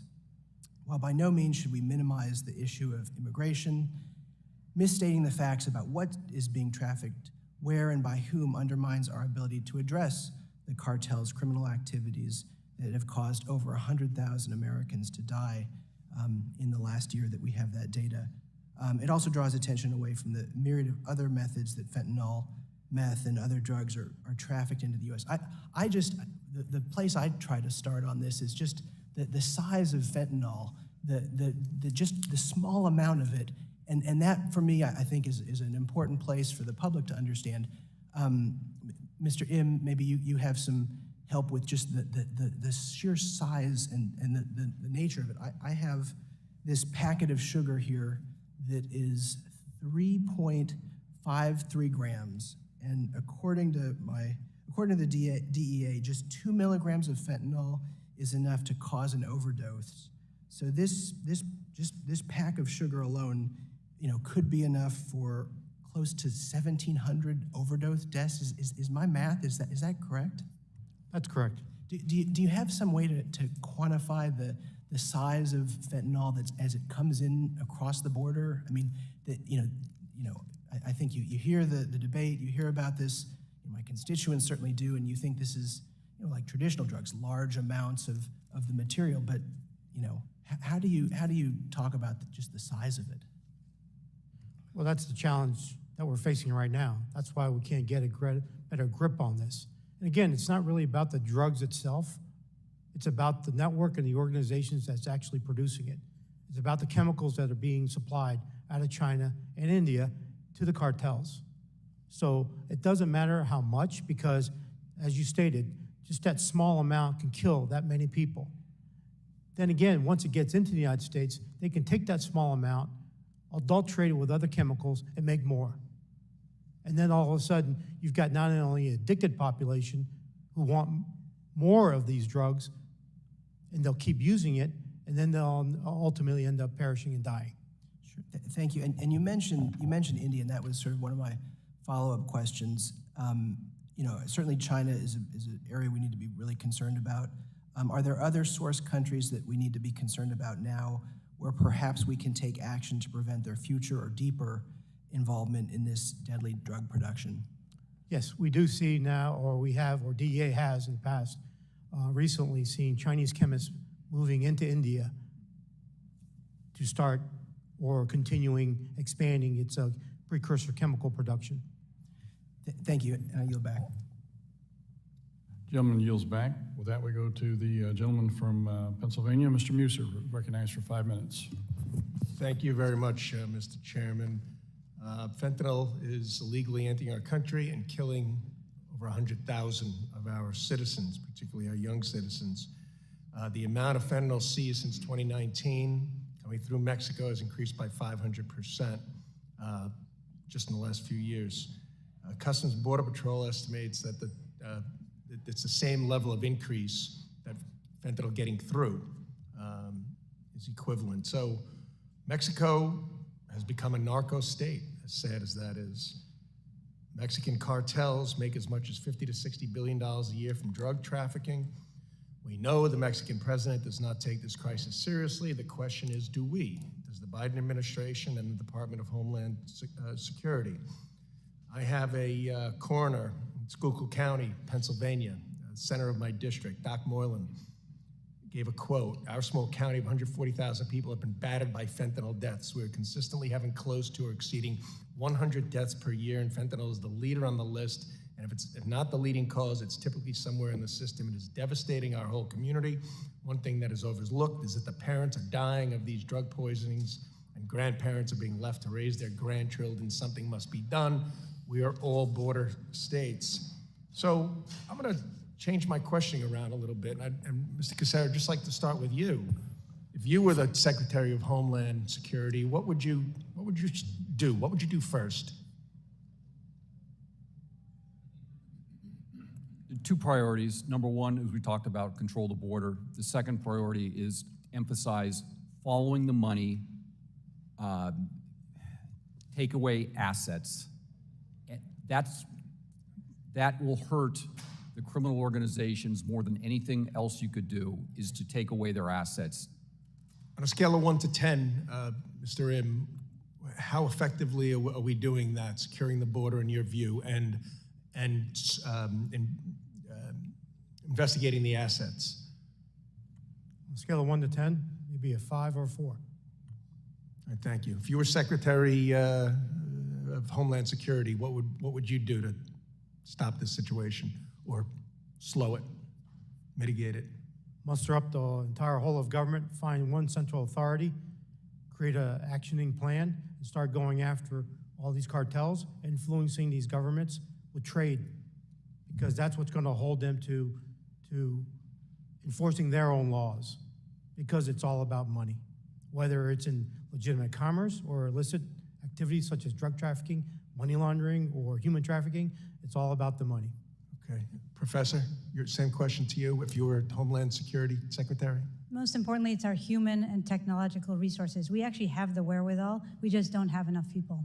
And this is a problem, and I don't know you realize that we actually have forward deployed Homeland Security agents. I was just in the Darien forests, in the jungle. Amazing work that our people are doing, but there's just not enough HSI agents down there. And that's actually where we're seeing what we call extracontinental. This is where they're intercepting. They caught Iranians recently, Somalis. This is what is of concern to us. This terror crime nexus that I've written about for the last 15 years is a true national security threat. So we have to beef up resources, and then more importantly, we got to go after the money going downrange. We're looking at Homeland Security takes a look at what's coming in, but we are still the #1 exporter, as John and I have worked on. Bulk cash smuggling continues because our consumers continue to buy drugs with hard dollars. There are all these innovative new ways of moving money through cyberspace, but hard cash is still. Do you think we can get the Mexican government to cooperate with us, to work with us? We've seen ways in the previous administration how the threat of sanctions, or more importantly, tariffs, at that time it was a little different because we were negotiating the renewal of NAFTA, were actually ways that we tied aid and carrots and sticks. And I think using sanctions also against China could be a very innovative way to hold both Mexicans and Chinese accountable, because their governments are acquiescing and allowing this to take place. Right, thank you. Mr. Grellner, same question. Certainly, I think one of the big things is getting the U.S. involved. It's striking to me this morning when I walked in the number of people who are here from the media, not about 1 million dead Americans, but about whether or not we're going to do something with TikTok. I've noticed that too. That's one of the biggest problems that we have. People believe that those that are dying are just drug-addled addicts lying on our streets, and they're not. They're U.S. citizens. Ms. Peters, I only allowed you 9 seconds, if you wouldn't mind. It's okay. I actually would agree with what John Cassara said. I'd also like to refer to a comment that Chairman McHenry made. We need to change the incentive structure, and that's something this subcommittee has some control over. I want to see agencies get more money if they can put drug trafficking networks out of business, and they can take their money away instead of giving promotions and increased budgets for arrests and seizures. Thank you. I'm out of time. I yield back, Mr. Chairman. Thank you. Now we recognize the gentleman from Colorado, Ms. Peterson. Thank you, Mr. Chairman. I want to thank you for leading this very important discussion, as well as the ranking member. This is a topic that is very important to my district in Colorado, and also to me personally. Since I'm new and you all don't know my story, I have seen firsthand the failed policies at the federal level every step of the way, from the beginning of the opioid crisis, where doctors were provided incentives for overprescribing, to ultimately cutting people off of their prescription drugs without access to the treatment that they need. And then fentanyl starting to come into our supply chain, starting in 2014, hitting the coasts and then coming in to Colorado in 2016. When I was just 6 years old, my mom hurt her back. She went to the doctor and was sent home with bottles upon bottles of opioids, and that's where my childhood took a very different turn. She became wildly addicted to these prescription drugs, later was cut off of her access to those prescription drugs, and like so many people struggling with addiction, my mom always said that the thing that she feared most was withdrawal, not death. And she went to using trying to fill her need with the disease that she was struggling with using heroin. And ultimately, fentanyl started coming into the supply chain in 2016, where my mom thought she was getting heroin, and unfortunately, that was laced with fentanyl, like so many people have experienced today. She started overdosing at a very high rate. That year, it was 20 times the costs at every level of government trying to keep my mom alive while being churned in and out of the ER without anywhere to send her for treatment, begging for help. The state of Colorado and the federal government spent over $1 million just keeping her alive in the ER while she was begging for a place with nowhere to go. As a state legislator, I took that experience fighting to save my mom's life to change the system in Colorado and increase access to the critical services that these people need. And so when I think about how vulnerable we are as a country, because you all have talked about the stigma that exists, the barriers that we face, that these are, they're just addicts and we don't have to actually care about their deaths. The fact that the media is here covering TikTok instead of the thing that has killed more people in the United States than all of the world wars combined. I feel like I am screaming in an empty hall all the time, trying to bring attention to this issue. And so I just want to thank you for your work in focusing on this, and so excited to be a part of this committee. This time is going by way too quickly, but one of the things that we've seen in Colorado is just a lack of access to the dedicated treatment and support so that people actually get the health care that they need. But also, when we look at the distribution, you mentioned the social media companies. This is why kids are dying not knowing that they're actually taking fentanyl and dying from poisonings. And so we took the first step in Colorado for recommendations from the AG, but we need national effort here. They should be held accountable for knowingly distributing drugs across our communities. I also just want to recognize the parents who are in this room who have lost their children to fentanyl overdoses. I can't imagine your pain. I have a 3-year-old son, and when I think about growing up in the United States where he could make a bad decision one day and be at risk of dying, it is terrifying as a parent. I guess one of the big barriers that we have in Colorado is that we identified is also our state and local law enforcement are not working together. In fact, our law enforcement at the local level don't even communicate with each other. And a question that I have is, what do we need to do to help support that interaction get our state involved, get our local law enforcement working in tandem so that we're actually addressing the cartels and distribution at the state level. And then I think that we've talked in depth about what we need to do at the federal level around the DEA. Let's see here, I have to get sorry, I don't know. Mr. Grellner, can you talk about what we can do? Oh no, I'm already out of time. I'll just say quickly, thank you for your thoughts, and say that I want you all to understand one thing, that fentanyl is not one drug. There are over 24 fentanyl concoctions that the DEA has already listed as List 1 chemicals. And Mr. Chairman, you talked about 50 to 100 times stronger in morphine equivalents. Carfentanil is 1,000 times stronger. So when you talk about milligrams, we're talking about micrograms. Thank you. Thank you for your compelling story, Ms. Pedersen. Appreciate that. Next, we'll go to the gentleman from Iowa, Mr. Nunn, who's recognized for 5 minutes. Thank you, Mr. Chair, and thank you to the members for being here today. Particularly, I want to pay tribute to those who are the family of the fallen in this epidemic that has become the fentanyl crisis, not just in the United States, but around the world. Look, trafficking of fentanyl has had major consequences in my home state of Iowa, particularly in the 3rd District. Even the august New York Times has written about how bad fentanyl has gotten in the small town of Osceola, just 30 minutes south of Des Moines. A community of 5,000 people. This drug does not discriminate, and it is harming people in all walks of life. I've been to the southern border.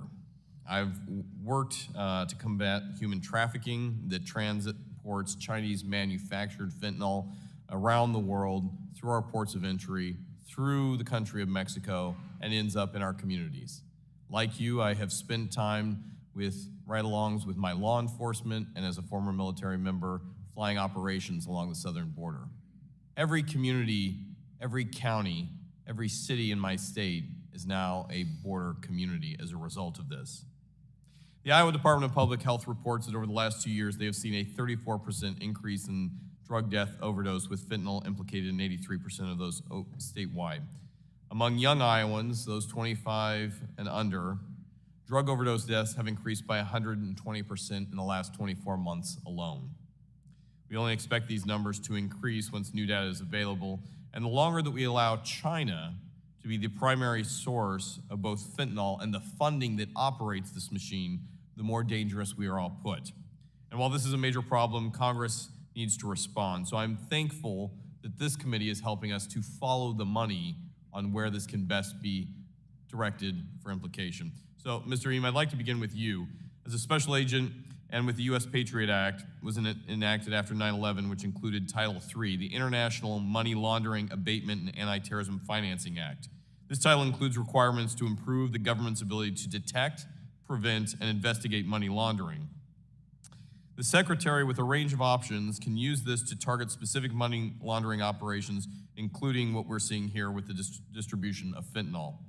These tools help take proper action for the U.S. financial system to address these specific threats. I'd like to ask you, sir, in your experience, is there sufficient evidence that Mexican banks are allowing cartels to set up accounts to hide and move the proceeds of fentanyl trafficking? And do you believe the Secretary of the Treasury should use special measures provided in Section 311 to impose information gathering, reporting, and record-keeping requirements on those financial institutions? Yes, absolutely. Not only Mexican cartel owned bank accounts, but also those businesses that are also facilitating these cartels, the Chinese businessmen that are actually in Mexico and throughout South Central America that are using these accounts to leverage these parallel funds transfers that's continuing to fuel this entire crisis right now. Without the money, they can't continue producing these drugs. We need to cut the money off in the streets of the United States, and we're not doing as good of a job as we used to do, using the Patriot Act, using all the resources of the Treasury to cut off the ability for these financial institutions in Mexico, China, and elsewhere, whether a 311 sanction or an OFAC sanction. That's going to be one of the most effective ways of strangling their ability to continue this crisis. Especially, I could not agree more. And the fact that we can have all the counter-drug programs here in the United States, until we cut off the funding supply of where this is coming from, we'll continue to see the challenges. One of my favorite members from history, Winston Churchill, highlights, those who do not know their history are doomed to repeat it. While fentanyl is new, there are clearly some lessons learned from the past that we can bring forward. Would you be able to share with us, just from your perspective, how the DEA went after Pablo Escobar? Some of the success stories there are things that we can use here in going after the financing behind fentanyl, both in Mexico and coming from China. Thank you for the question. That's a great question. The DEA in South America, specifically Colombia, at the time had the full support of the ambassador, the State Department, the intelligence community, and the military. They let DEA do their job. The Department of Justice allowed DEA to do their jobs, to go after these cartels, one person at a time. Every single person we were able to arrest, we were able to use their information to convince them to cooperate, to get to the next level, use that evidence to get to the highest pinnacles, identify their accountants and their lawyers that were propping them up, the entire organization, the Cali cartel as well. We cut them off after we identified their money flow streams from the United States to Colombia. Once we identified their money facilitators, cut them off from the cartel members, sanctioned the Cali cartel front businesses, the entire businesses. They own the so-called CVS of Colombia. We cut that off after OFAC and DEA helped sanction those companies. Now they had no funds. I yield my time. Thank you, Mr. Eam. Gentleman's time has expired. With that, we go to the recognized gentleman from Illinois, Mr. Foster, for 5 minutes. Thank you, and I'd like to yield the first minute of my time to Representative Pedersen, who has a story on a mission we should never forget. The gentlelady from Colorado is recognized. Oh, thank you. Thank you, Representative Foster. a last point about some of the frustration that I feel every day being here in Washington is we haven't had any changes in our immigration laws. We have had increased asylum seekers from the instability in Central America and people who are coming to the border to flee violence. We know that most of these drugs are coming through the ports. How are we, when we think about what we're going to do to address this, it is actually looking at the data. We know that it is being distributed from Mexico. We've heard a lot about controlling the border. I guess I get frustrated with the rhetoric as if somehow this is happening to the United States because of a change of immigration policy, when in fact this is happening across the globe and started in 2014 to start seeping into our system, and then in 2016 in Colorado. So can we work together to address where this is actually coming in, around the ports, around making sure that we're increasing our, bringing new technology to the border, because as Representative Nickel held up, that little piece of sugar, the little packet of sugar, that's enough to kill, I think he said 17,000 people. That is, we need new technologies at the border. We need new technology investment at the ports. We also need additional screening in our mail system so we can address the supply side, and we also need to make sure that the United States is not so vulnerable by actually making sure that we are increasing access to treatment and recovery services and going after the social media companies, not going after, holding them accountable. So I just want to open it up to Mr. Cassara. I know you've talked a lot about controlling the border. Is this only happening in the United States? Were there changes in immigration policy you can point to, or is this just the new trend in unfortunately drug trafficking because this is a lot more potent and easy to distribute?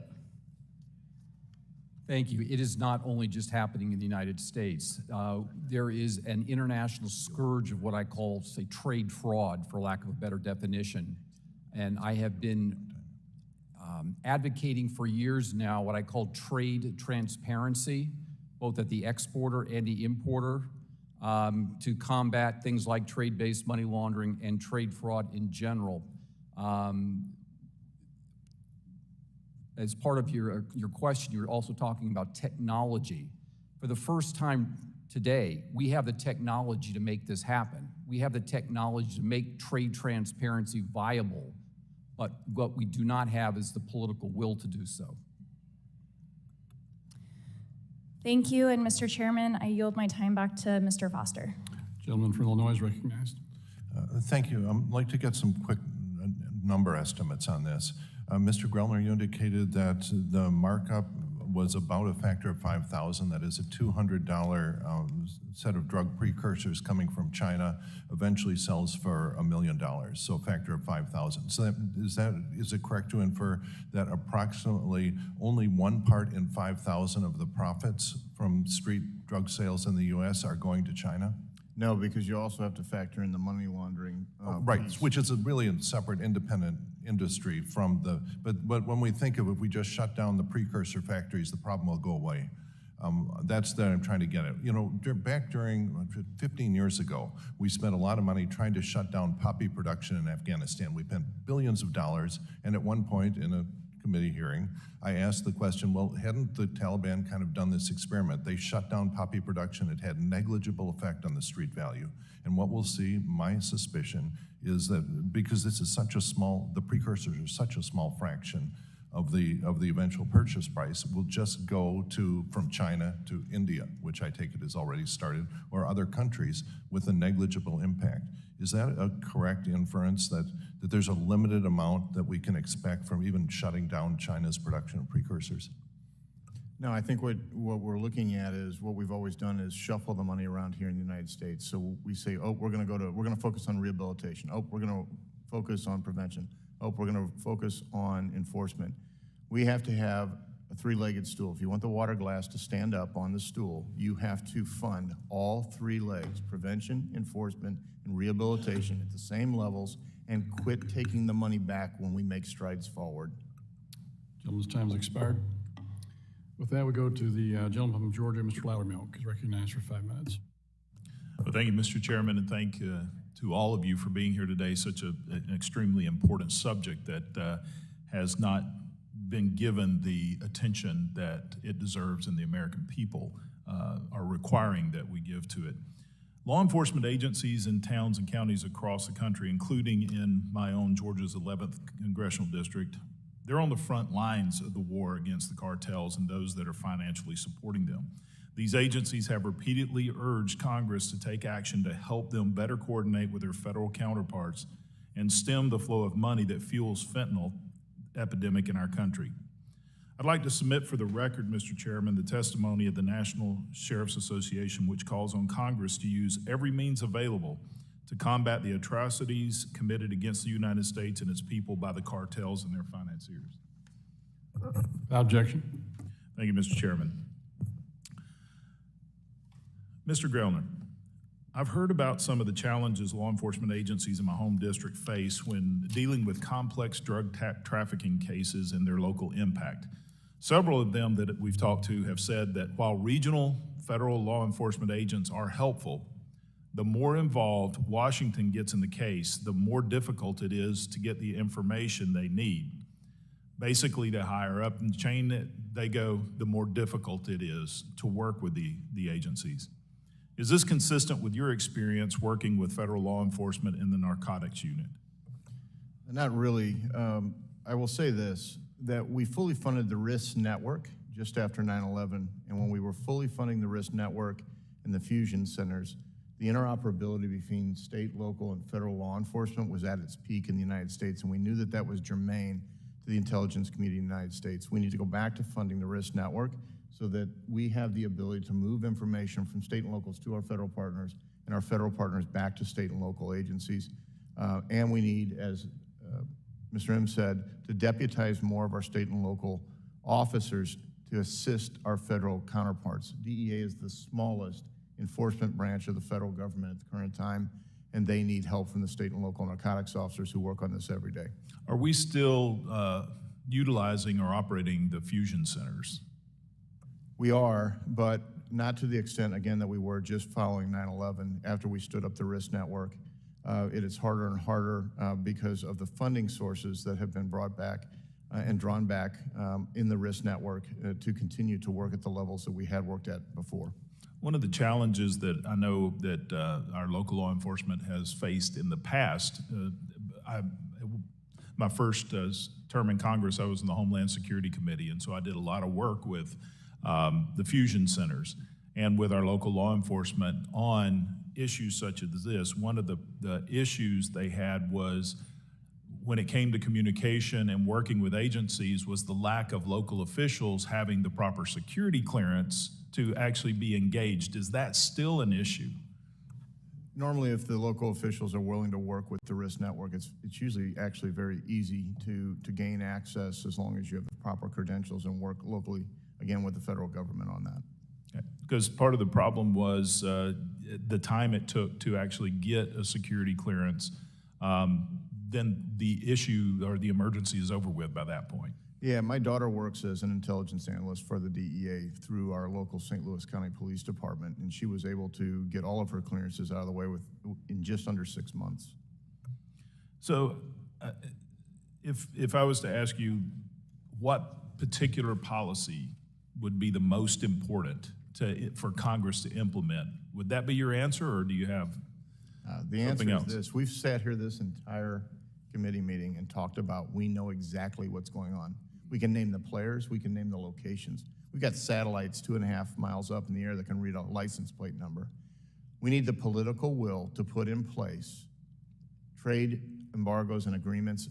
We need to go after the financial institutions, and we know exactly where the poison is being made. This is not drug trafficking, this is an attack on the United States. And the minute that we understand that and we go at it as an attack on the United States, they are killing the people that are of fighting age in the United States if we are forced to go to war anytime in the future. And we need to understand that and go after them as if that is occurring right now. The time to act was yesterday. So I don't want to put words in your mouth, but I'll make sure I understand what you're saying, is that the front line of this battle is really within the jurisdiction of this committee for sanctions and going after the financiers. Yes, sir, it is. Thank you. I yield back, Mr. Chair. Gentleman yields back. With that, we go to the gentleman from Texas. Mr. Gonzalez, recognized for 5 minutes. Thank you, Mr. Chairman and Ranking Member. I'd like to thank the panel for being here today. Clearly, from listening to you this morning, there seems to be no lack of knowledge and information, and there's a lot of certainty on what the problem is and how to address it. There clearly is just a lack of political will here in the United States and in Mexico, and that is our fault. And that's a lot more that needs to be done in Congress and through every administration, regardless what party's in power. This has been going on for way too long. And all I could address is issues that we can try to push here in this committee. And one of them that I'd like to talk about is the cash apps and PayPals and so much money. We catch bulk cash in my district on the border regularly. I think a lot more could be done. I think we could use better technology on our ports of entry going down. And something that we should talk about is over 90% of the fentanyl that comes into this country comes in through ports of entry. So I know there's a fallacy out there that migrants are carrying it on backpacks. That's just not true. It's coming in through ports of entry. It needs to be addressed aggressively at the ports. But what more can be done? I know these apps need to register at FinCEN. Some do, some don't. Are we gathering data through DEA when we bring in defendants? Are we, when they're being debriefed, are we getting information of how they're moving their money so we could address it further up and in Mexico and through our counterparts of FinCEN in Mexico? This might be a question for the professor. What are we doing in Mexico to pressure their version of FinCEN and our counterparts to actively cooperate with us and follow the money and stop those money supplies? And I can't agree more with Mr. M that we should be doing more through regular business. And I think sanctioning China and Mexico is certainly in order. But as I like to say, business is so damn good that we can't stop ourselves and we keep looking the other way. But I think hopefully now we're getting the attention that this issue deserves, and we start addressing it with real policy on the Hill that can have a certain impact. So we've done a lot of work in the last 20 years, and it's great to be reunited with my teammates from post 9/11, right? John and Gretchen and Don. We're seeing the same problem. We're not following the money effectively. What we have been doing through technical assistance and foreign assistance is helping our partners help themselves. So when AMLO came to, the president of Mexico came to power, we already knew, because he's a very anti-American and very nationalistic posture, we anticipated we were gonna have problems with cooperation.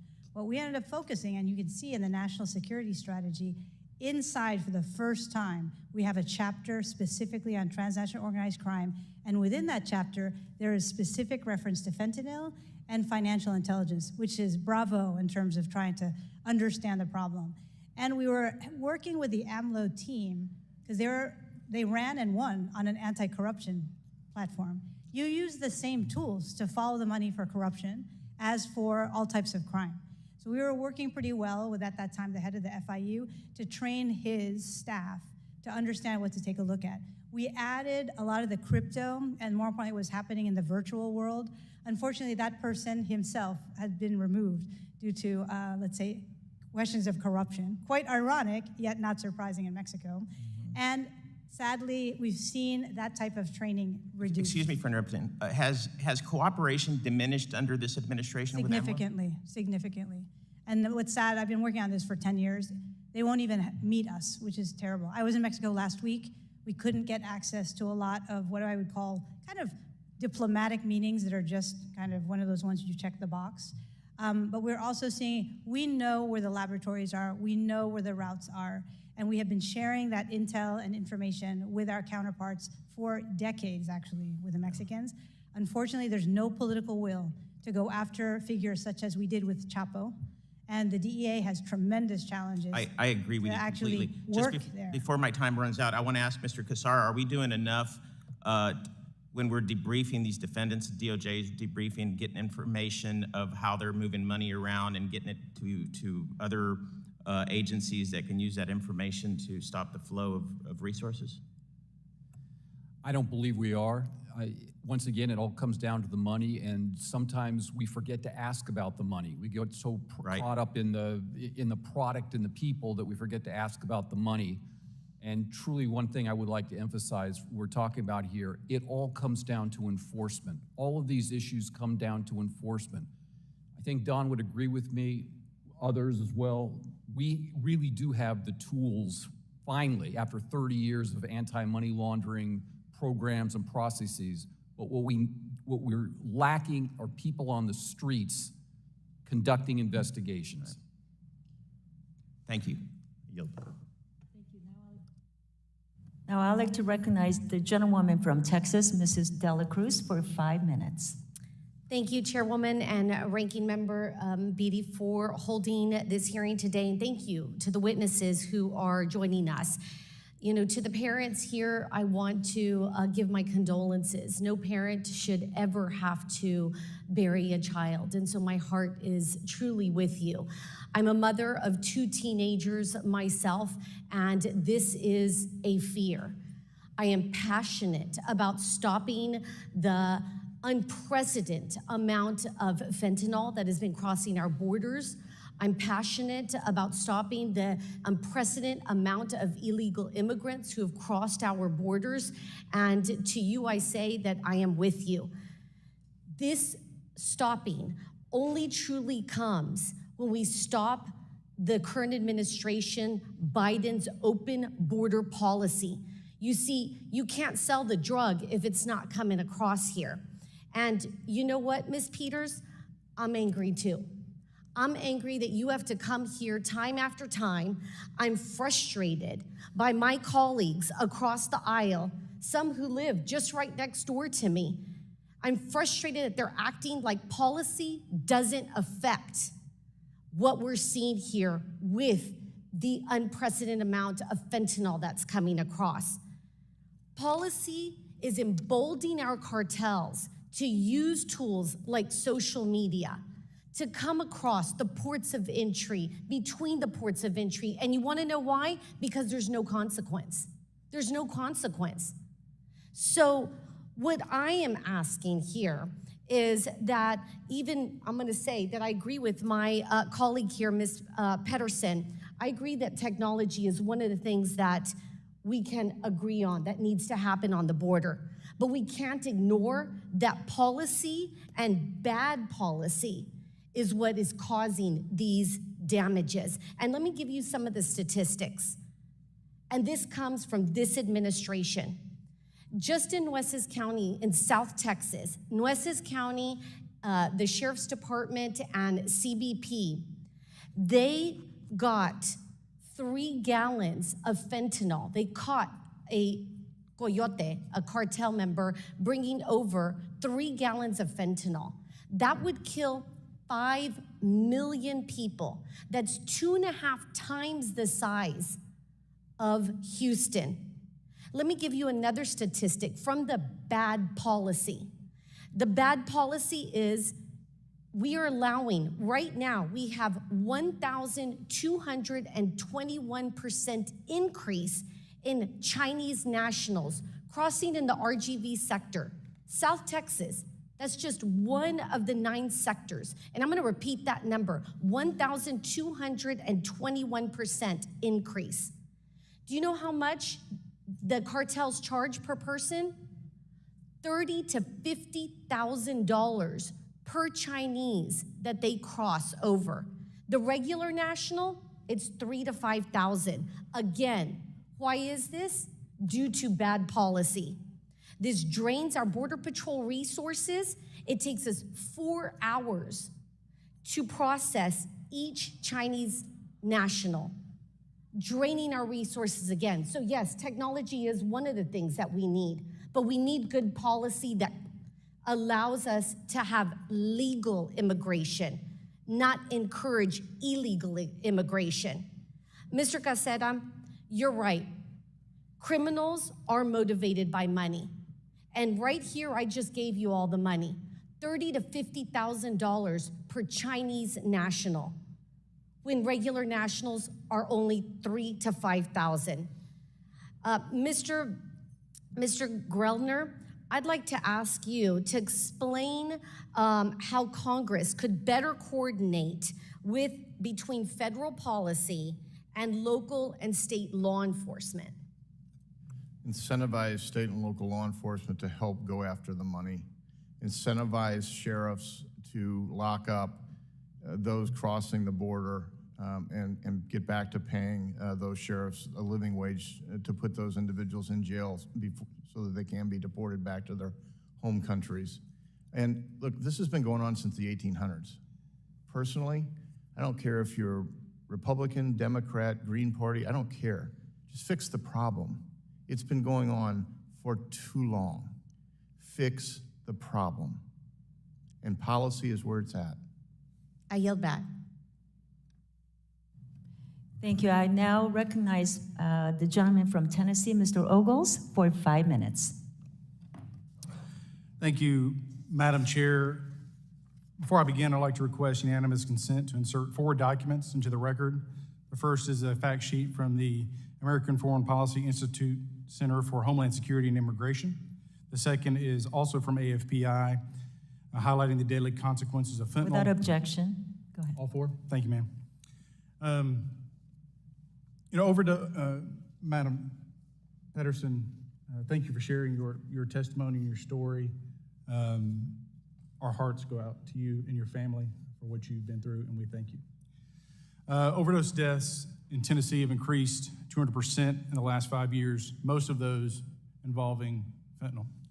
Referring to the statement from the Williamson County Sheriff's Department and Narcotics Officer Fan, just this March 6th of this year, a student at a local high school crushed up and took what they thought was a roxycodone, also known as an M30 or a blue. As it turns out, it was a counterfeit fentanyl tablet. From February 7th of this year to March 2nd, Narcotics Division, 26 different narcotics operations, in all 26 cases, the drugs tested positive for fentanyl substances. So as we go forward, the Chinese Communist Party is destroying American communities. Every small town in America is now a border town. They're inviting societal breakdown and tearing apart families. They're doing this intentionally and with the help of a Biden administration that can't bring itself to realize that our border is not secure. Anecdotally, this past month, roughly 300,000 illegals crossed into our country. Let's look at the numbers from this fiscal year. 2,300 pounds of fentanyl were seized by the CPB last month at the southwest border, which represents a 238% increase from February of 2022. If fentanyl seizures continue at their current rate, this fiscal year, we'll see the seizure of 26,400 pounds of fentanyl at the border, a figure that almost doubles the amount of fentanyl seized last year, fiscal year. The high demand for opioids in this country is being fueled by cartel access to our ports and our porous and open border. Our failure to secure our own sovereignty is creating a financial incentive for the Chinese Communist Party to kill Americans. Currently, 50% of Americans, according to Gallup, view China as our nation's greatest enemy. And it's about time that this administration acknowledge it. Professor Realuyo, has weaker border security improved the ability of Chinese suppliers and money runners to profit from illicit fentanyl trafficking? So the Chinese purveyors are actually critical to any type of drug. And it's not just fentanyl, by the way, in order to produce, as you know, heroin and cocaine, which is also now laced with fentanyl. You've actually seen them as a critical enabler. Without the Chinese purveyors and without the actual chemical base, the compounds don't exist. And this is actually why I've advocated to take a look at how do we sanction the Chinese, whether they be companies or financiers who are aiding and abetting and using things like the drug kingpin list. We've used them in the past. And I think you all know that in China, if you are caught for drug trafficking, the penalty is death, but we haven't really seen the execution of drug traffickers. And as we also know, nothing happens in China without the explicit knowledge and acquiescence of the PRC and the Chinese Communist Party, sadly. Well, Mr. M, you mentioned the Cali cartel and how they were targeted and designated as a threat to our country. When you look at the CCP, how they literally are profiting from the fentanyl precursors and the marketing thereof, just like the Cali cartel, if the CCP wasn't a state actor, would they be designated as a threat to our country? Mr. Cassara?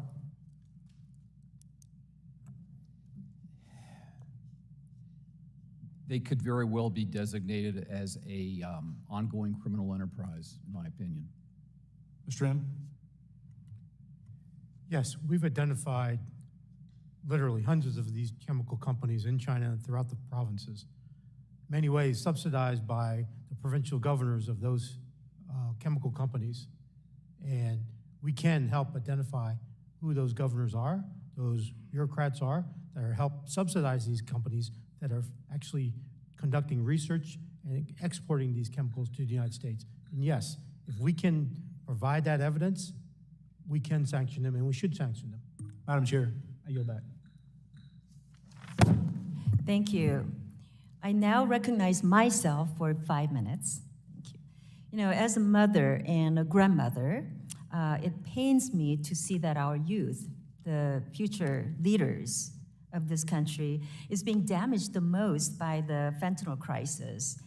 And according to HHS, the rates of illicit prescription pill use are now the highest among people ages 18 to 25. And to make matters worse, DEA says that about 4 out of 10 illicit pills contain lethal doses of fentanyl, which I know you all know that. Before I go on, I want to ask for unanimous consent to insert a statement for the record from local law enforcement, Orange County Sheriff Department, as well as an article from the Orange County Register. All right. Seeing no objection, it will be entered into record. You know, Orange County Sheriff Don Barnes' statement states that from 2021 to 2022, seizures of fentanyl had more than quadrupled to 450 pounds. And his department also seized more than 405,000 pills that are suspected of containing fentanyl in 2022. And that's 25 times the amount seized in 2021. So I want to ask the question to Mr. Cassara. You know, back in 2020, OFAC sanctioned Juan Cocoy, a member of the CCP and a leader of the 14K Triad. It's one of the largest Chinese organized criminal organizations around the world. In your statement, you mentioned that criminal activity has become part of the CCP's overall strategy to grow its power. So can you explain how trade-based money laundering works in practice? And from your experience, how does the CCP encourage this type of money laundering? Thank you for the question. Trade-based money laundering, I believe, is the largest, most prevalent money laundering methodology around the world. It's also the least known, understood, and unenforced. I talk about it in more detail in my written statement. It's on pages 13 and 17. There are a variety of ways trade-based money laundering works, and there are a lot of different methodologies that are part of trade-based money laundering. For example, the black market peso exchange, underground financial systems, export incentive fraud, VAT fraud, all of this combined, as I said, make it probably the largest money laundering methodology in the world. There is much we can do to combat trade-based money laundering, but we have not yet taken this seriously by our government and other governments as well. I would also like to call out the Financial Action Task Force. In the world of anti-money laundering and counterterrorism finance, it is the FATF that makes things happen or not happen. I strongly urge the FATF to enact recommendation number 41 that specifically targets trade-based money laundering, and I urge our U.S. delegation to make sure that that happens. And I would also urge our U.S. delegation to call out China for being a money laundering center. And so trade-based money laundering changed the advancements in technology and allowed Chinese and Mexican drug cartels to forge their businesses. So can you explain how that is possible? Trade-based money laundering, think of it as value transfer. And we have had value transfer going back literally thousands of years, long before the advent of modern Western banking.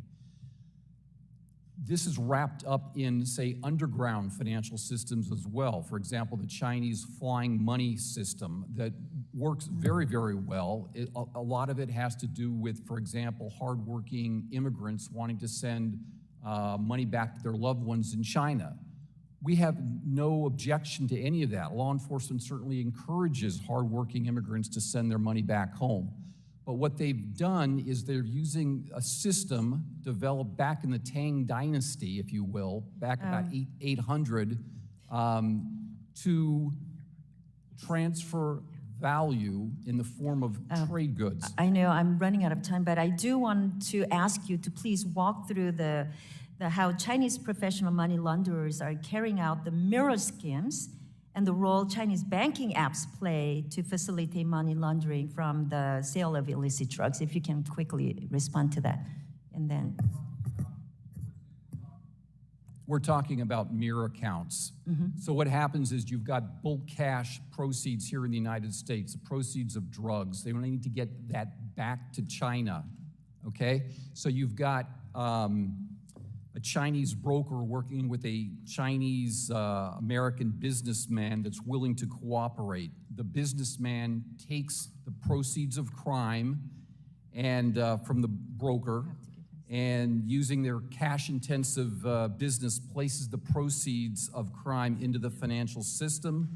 They do this for a commission, and the businessman transfers the equivalent amount of drug money through Chinese phone apps.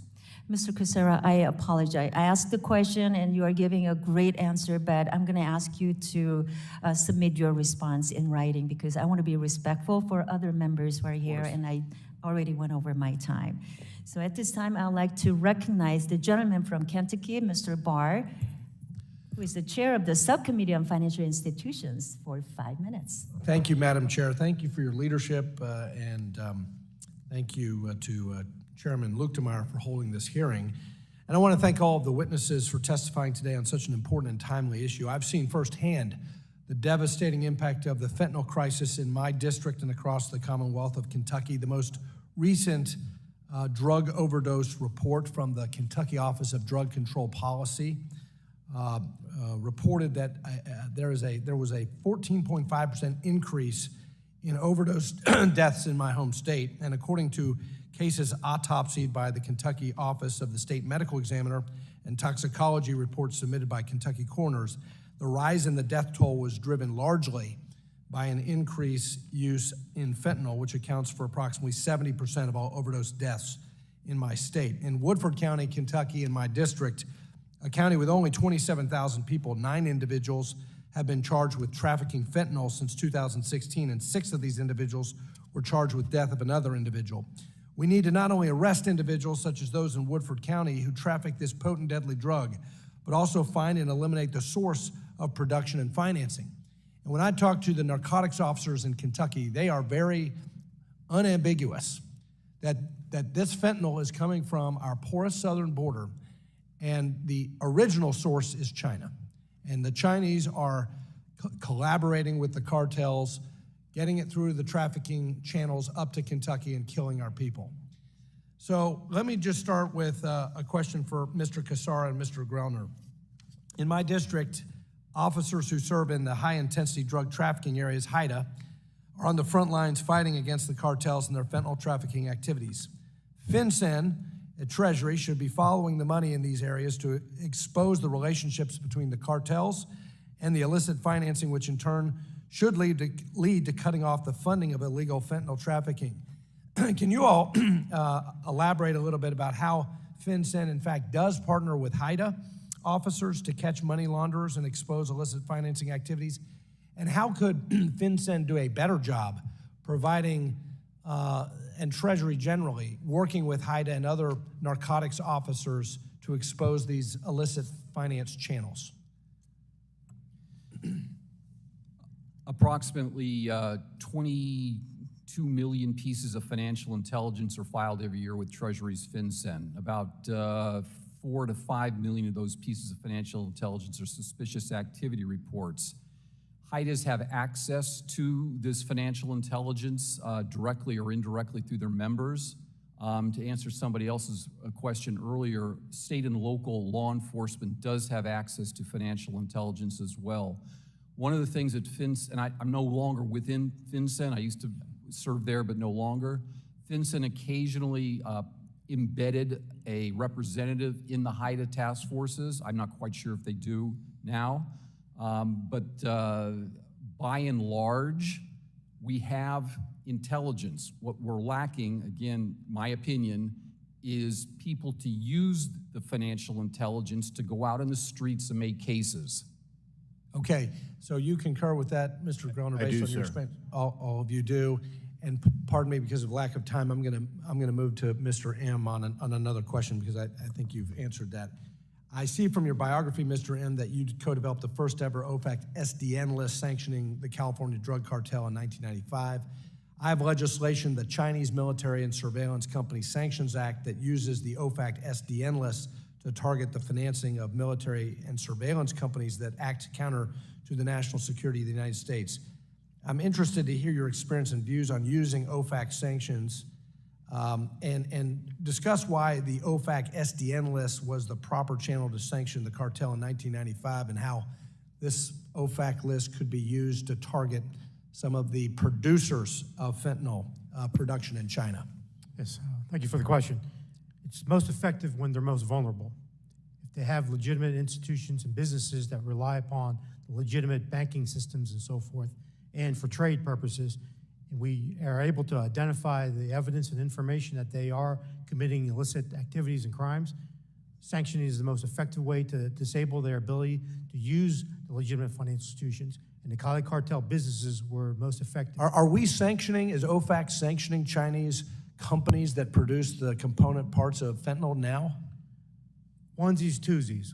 They should be doing a much more robust job. We've given them enough information and evidence on hundreds of these companies. That is a critical piece of testimony and a takeaway for this committee and also for the Select Committee on China. I appreciate your testimony. I yield back. Thank you. The gentleman from Wisconsin, Mr. Fitzgerald, is now recognized for 5 minutes. Thank you, Madam Chair. The first bill I introduced as a member of Congress was to permanently designate fentanyl analogs as a Schedule I drug. At the beginning of this Congress, I again introduced the Stopping Overdoses of Fentanyl Analogs Act, which shares the same acronym as the organization Saving Others for Archie. The Boudreaux family from Oconomowoc, Wisconsin in the 5th District lost their son Archie from a fentanyl overdose on May 15th, 2014. Since then, Lori has dedicated herself to raising awareness of the dangers of drug addiction, really not only in my part of the state, but throughout Wisconsin. And it's my hope that we can pass a permanent designation of fentanyl analogs to Schedule I this Congress, not only to honor Archie, obviously, and the countless other victims of fentanyl overdose throughout the years, but to further underscore the entire mechanism in which fentanyl is being trafficked throughout the state.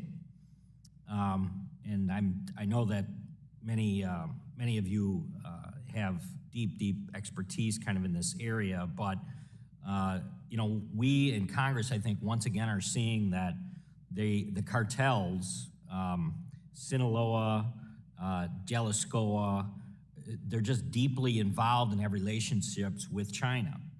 And it's not only in fentanyl production, but also as we sit here today, the money laundering issue. So a question for Mr. M, and I know there'd be a little bit of a redundancy here because I know this question was asked before, but one of the problems when you talk to law enforcement is just the tracking.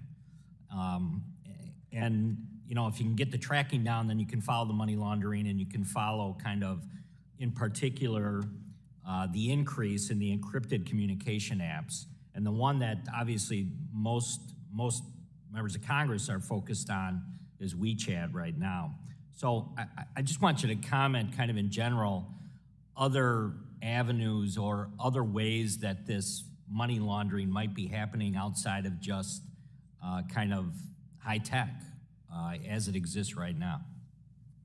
Thank you for the question. They use both high-tech and traditional bulk currency movements. They rely on that. It's not just in the United States itself alone or North America. It's also in Europe. Anywhere where you have huge, large bulk currencies of drugs or illicit proceeds, they're going to rely upon these pools of funds. Why? Because there's a transfer of wealth that's taking place outside of China in the billions. And they need technologies such as these mobile platforms, such as communication platforms, such as WeChat and Gmail and Twitter and all these other type of communication apps and mobile payment apps. And these technologies, the companies that own these technologies are aware of what's taking place. The question is, how much of an effort are they really placing? How much investments and cost measures are they putting in there to increase their content moderation, to understand what the threats are? Most of the information's out there in the open. They can do much more. I'm not sure how much money they're really investing in moderating this content and threat. We've given them thousands of pages of documents, most of it or all of it just about on the social media or on the internet, on open source information, and they're still out there on their platforms. So compel them to police up their own activities. Law enforcement has a tough job of its own right now, okay? We need the Justice Department. We need prosecutors to prosecute to the fullest. Why? Because if they're not prosecuting even a low-level distributor or dealer, and that person's not going to cooperate because he's not getting the full sentence, there's no incentive for that person to cooperate, for law enforcement to get to that next level and to the next level higher. It's a tool and effective way for us to identify the top leaders of not only the traffickers, but also the money brokers. Every time DEA or other law enforcement will seize a Chinese courier with $500,000, $1 million in cash, they'll just let him go. And there's no incentive for that person to cooperate, to give him that cash. Who gave him that cash? And that's why I think the foundation, or certainly the simplest thing that Congress can do right now, is to once again move towards making fentanyl Schedule 1. If we can get to that place, I think it would give prosecutors one more tool that they need right now to fulfill kind of the goal of getting fentanyl off the streets. So I yield back. Thank you. Thank you. And I would like to now recognize Mrs. Beatty.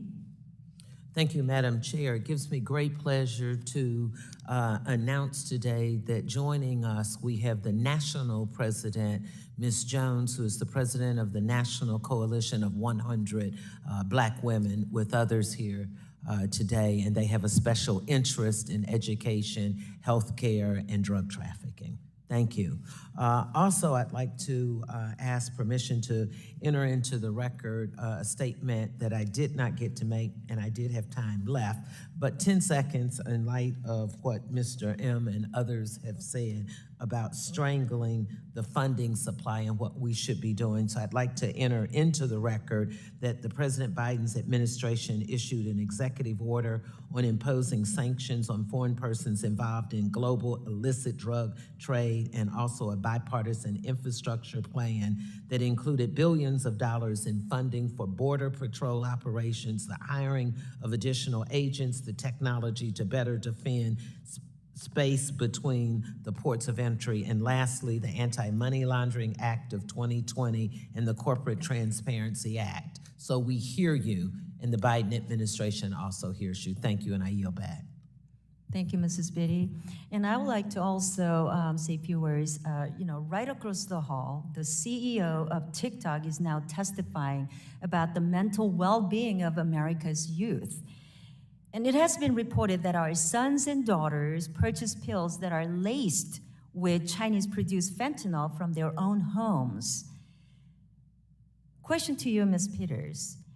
The pills purchased online are often cut with fentanyl to make them stronger, leading to poisoning of our youth and oftentimes death. And I know personally few youth from my own district, my high school, have died because of this. And drug dealers are purchasing the precursor chemicals from the CCP to make these pills, these fake pills. So from your point of view, are social media companies using all the tools at their disposal to prevent the sale of fentanyl pills to our children? And do you think AI could be implemented to take down drug sales more efficiently? Ma'am, thank you for the question. It's an excellent question. They're absolutely not doing everything they could do. Many platforms say that they're building AI to look for drug-related content and remove it. In a lot of cases, they could use simple if code. The images I showed earlier had drug hashtags. You don't need special AI to look for that. If it says buy or sell oxycodone pills, delete it and report it to law enforcement. I mean, that's not complicated AI, and I'm not a tech person. There's a lot more these platforms could be doing. We have whistleblowers inside several big tech companies who have told us they've lost control of their platforms. They can't control it anymore because of the open way that they've been set up. It is the days for the tech industry to be allowed to self-regulate and to police their own systems are over. I don't know how many more Americans have to die before Congress realizes that and starts to change the laws governing cyberspace. I've known everyone on this panel except for Mr. Grellner for years now. We've all studied money laundering, transnational crime, criminal supply chains for years. I've switched my focus exclusively into social media because there is just so much of it going on our social media platforms. So this is really an urgent issue, and it's not just impacting drugs. It's involved in the spread of child pornography, human trafficking, child sex trafficking, the wildlife trade, antiquities, all sorts of fraud and scams. This is causing all sorts of devastation, and we, for some crazy reason, allow our tech platforms to regulate themselves and consider everything that gets uploaded to be protected free speech, when there is a way, I believe, that it would be relatively simple to define the difference between criminal conduct online and protected free speech. I'm not trying to get people, we're not trying to change the First Amendment. We're trying to define the difference between speech and conduct, and that's very possible. Well we ask said. you to get to work doing it, please. Thank you. Well said. We couldn't have ended our hearing on that. I mean, that was a beautiful, final comments on this very important hearing that we had. So I'd like to thank all of our witnesses for their testimony today and all the members who asked great questions, and thank you for indulging us with your great responses. Without objection, all members will have 5 legislative days within which to submit additional written questions for the witnesses to the chair, which will be forwarded to the witness for their response. And I ask our witnesses to please respond as promptly as you are able. With that, this hearing is now adjourned.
Good afternoon. Thank you so much to all of you for being here today.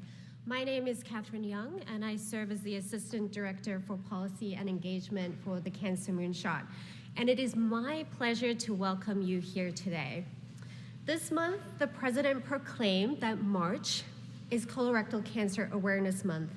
And in recognition of this and remembrance of every life cut short by this devastating disease, we are here today to hear about the incredible progress we have made so far, but also to uncover the challenges and barriers that have yet to be removed.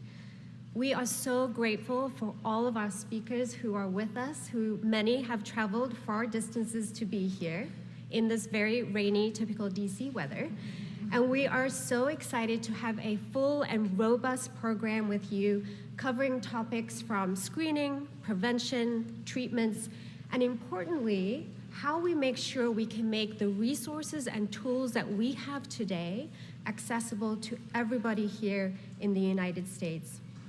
Colorectal cancer affects hundreds of thousands of people here, including many of you in this room.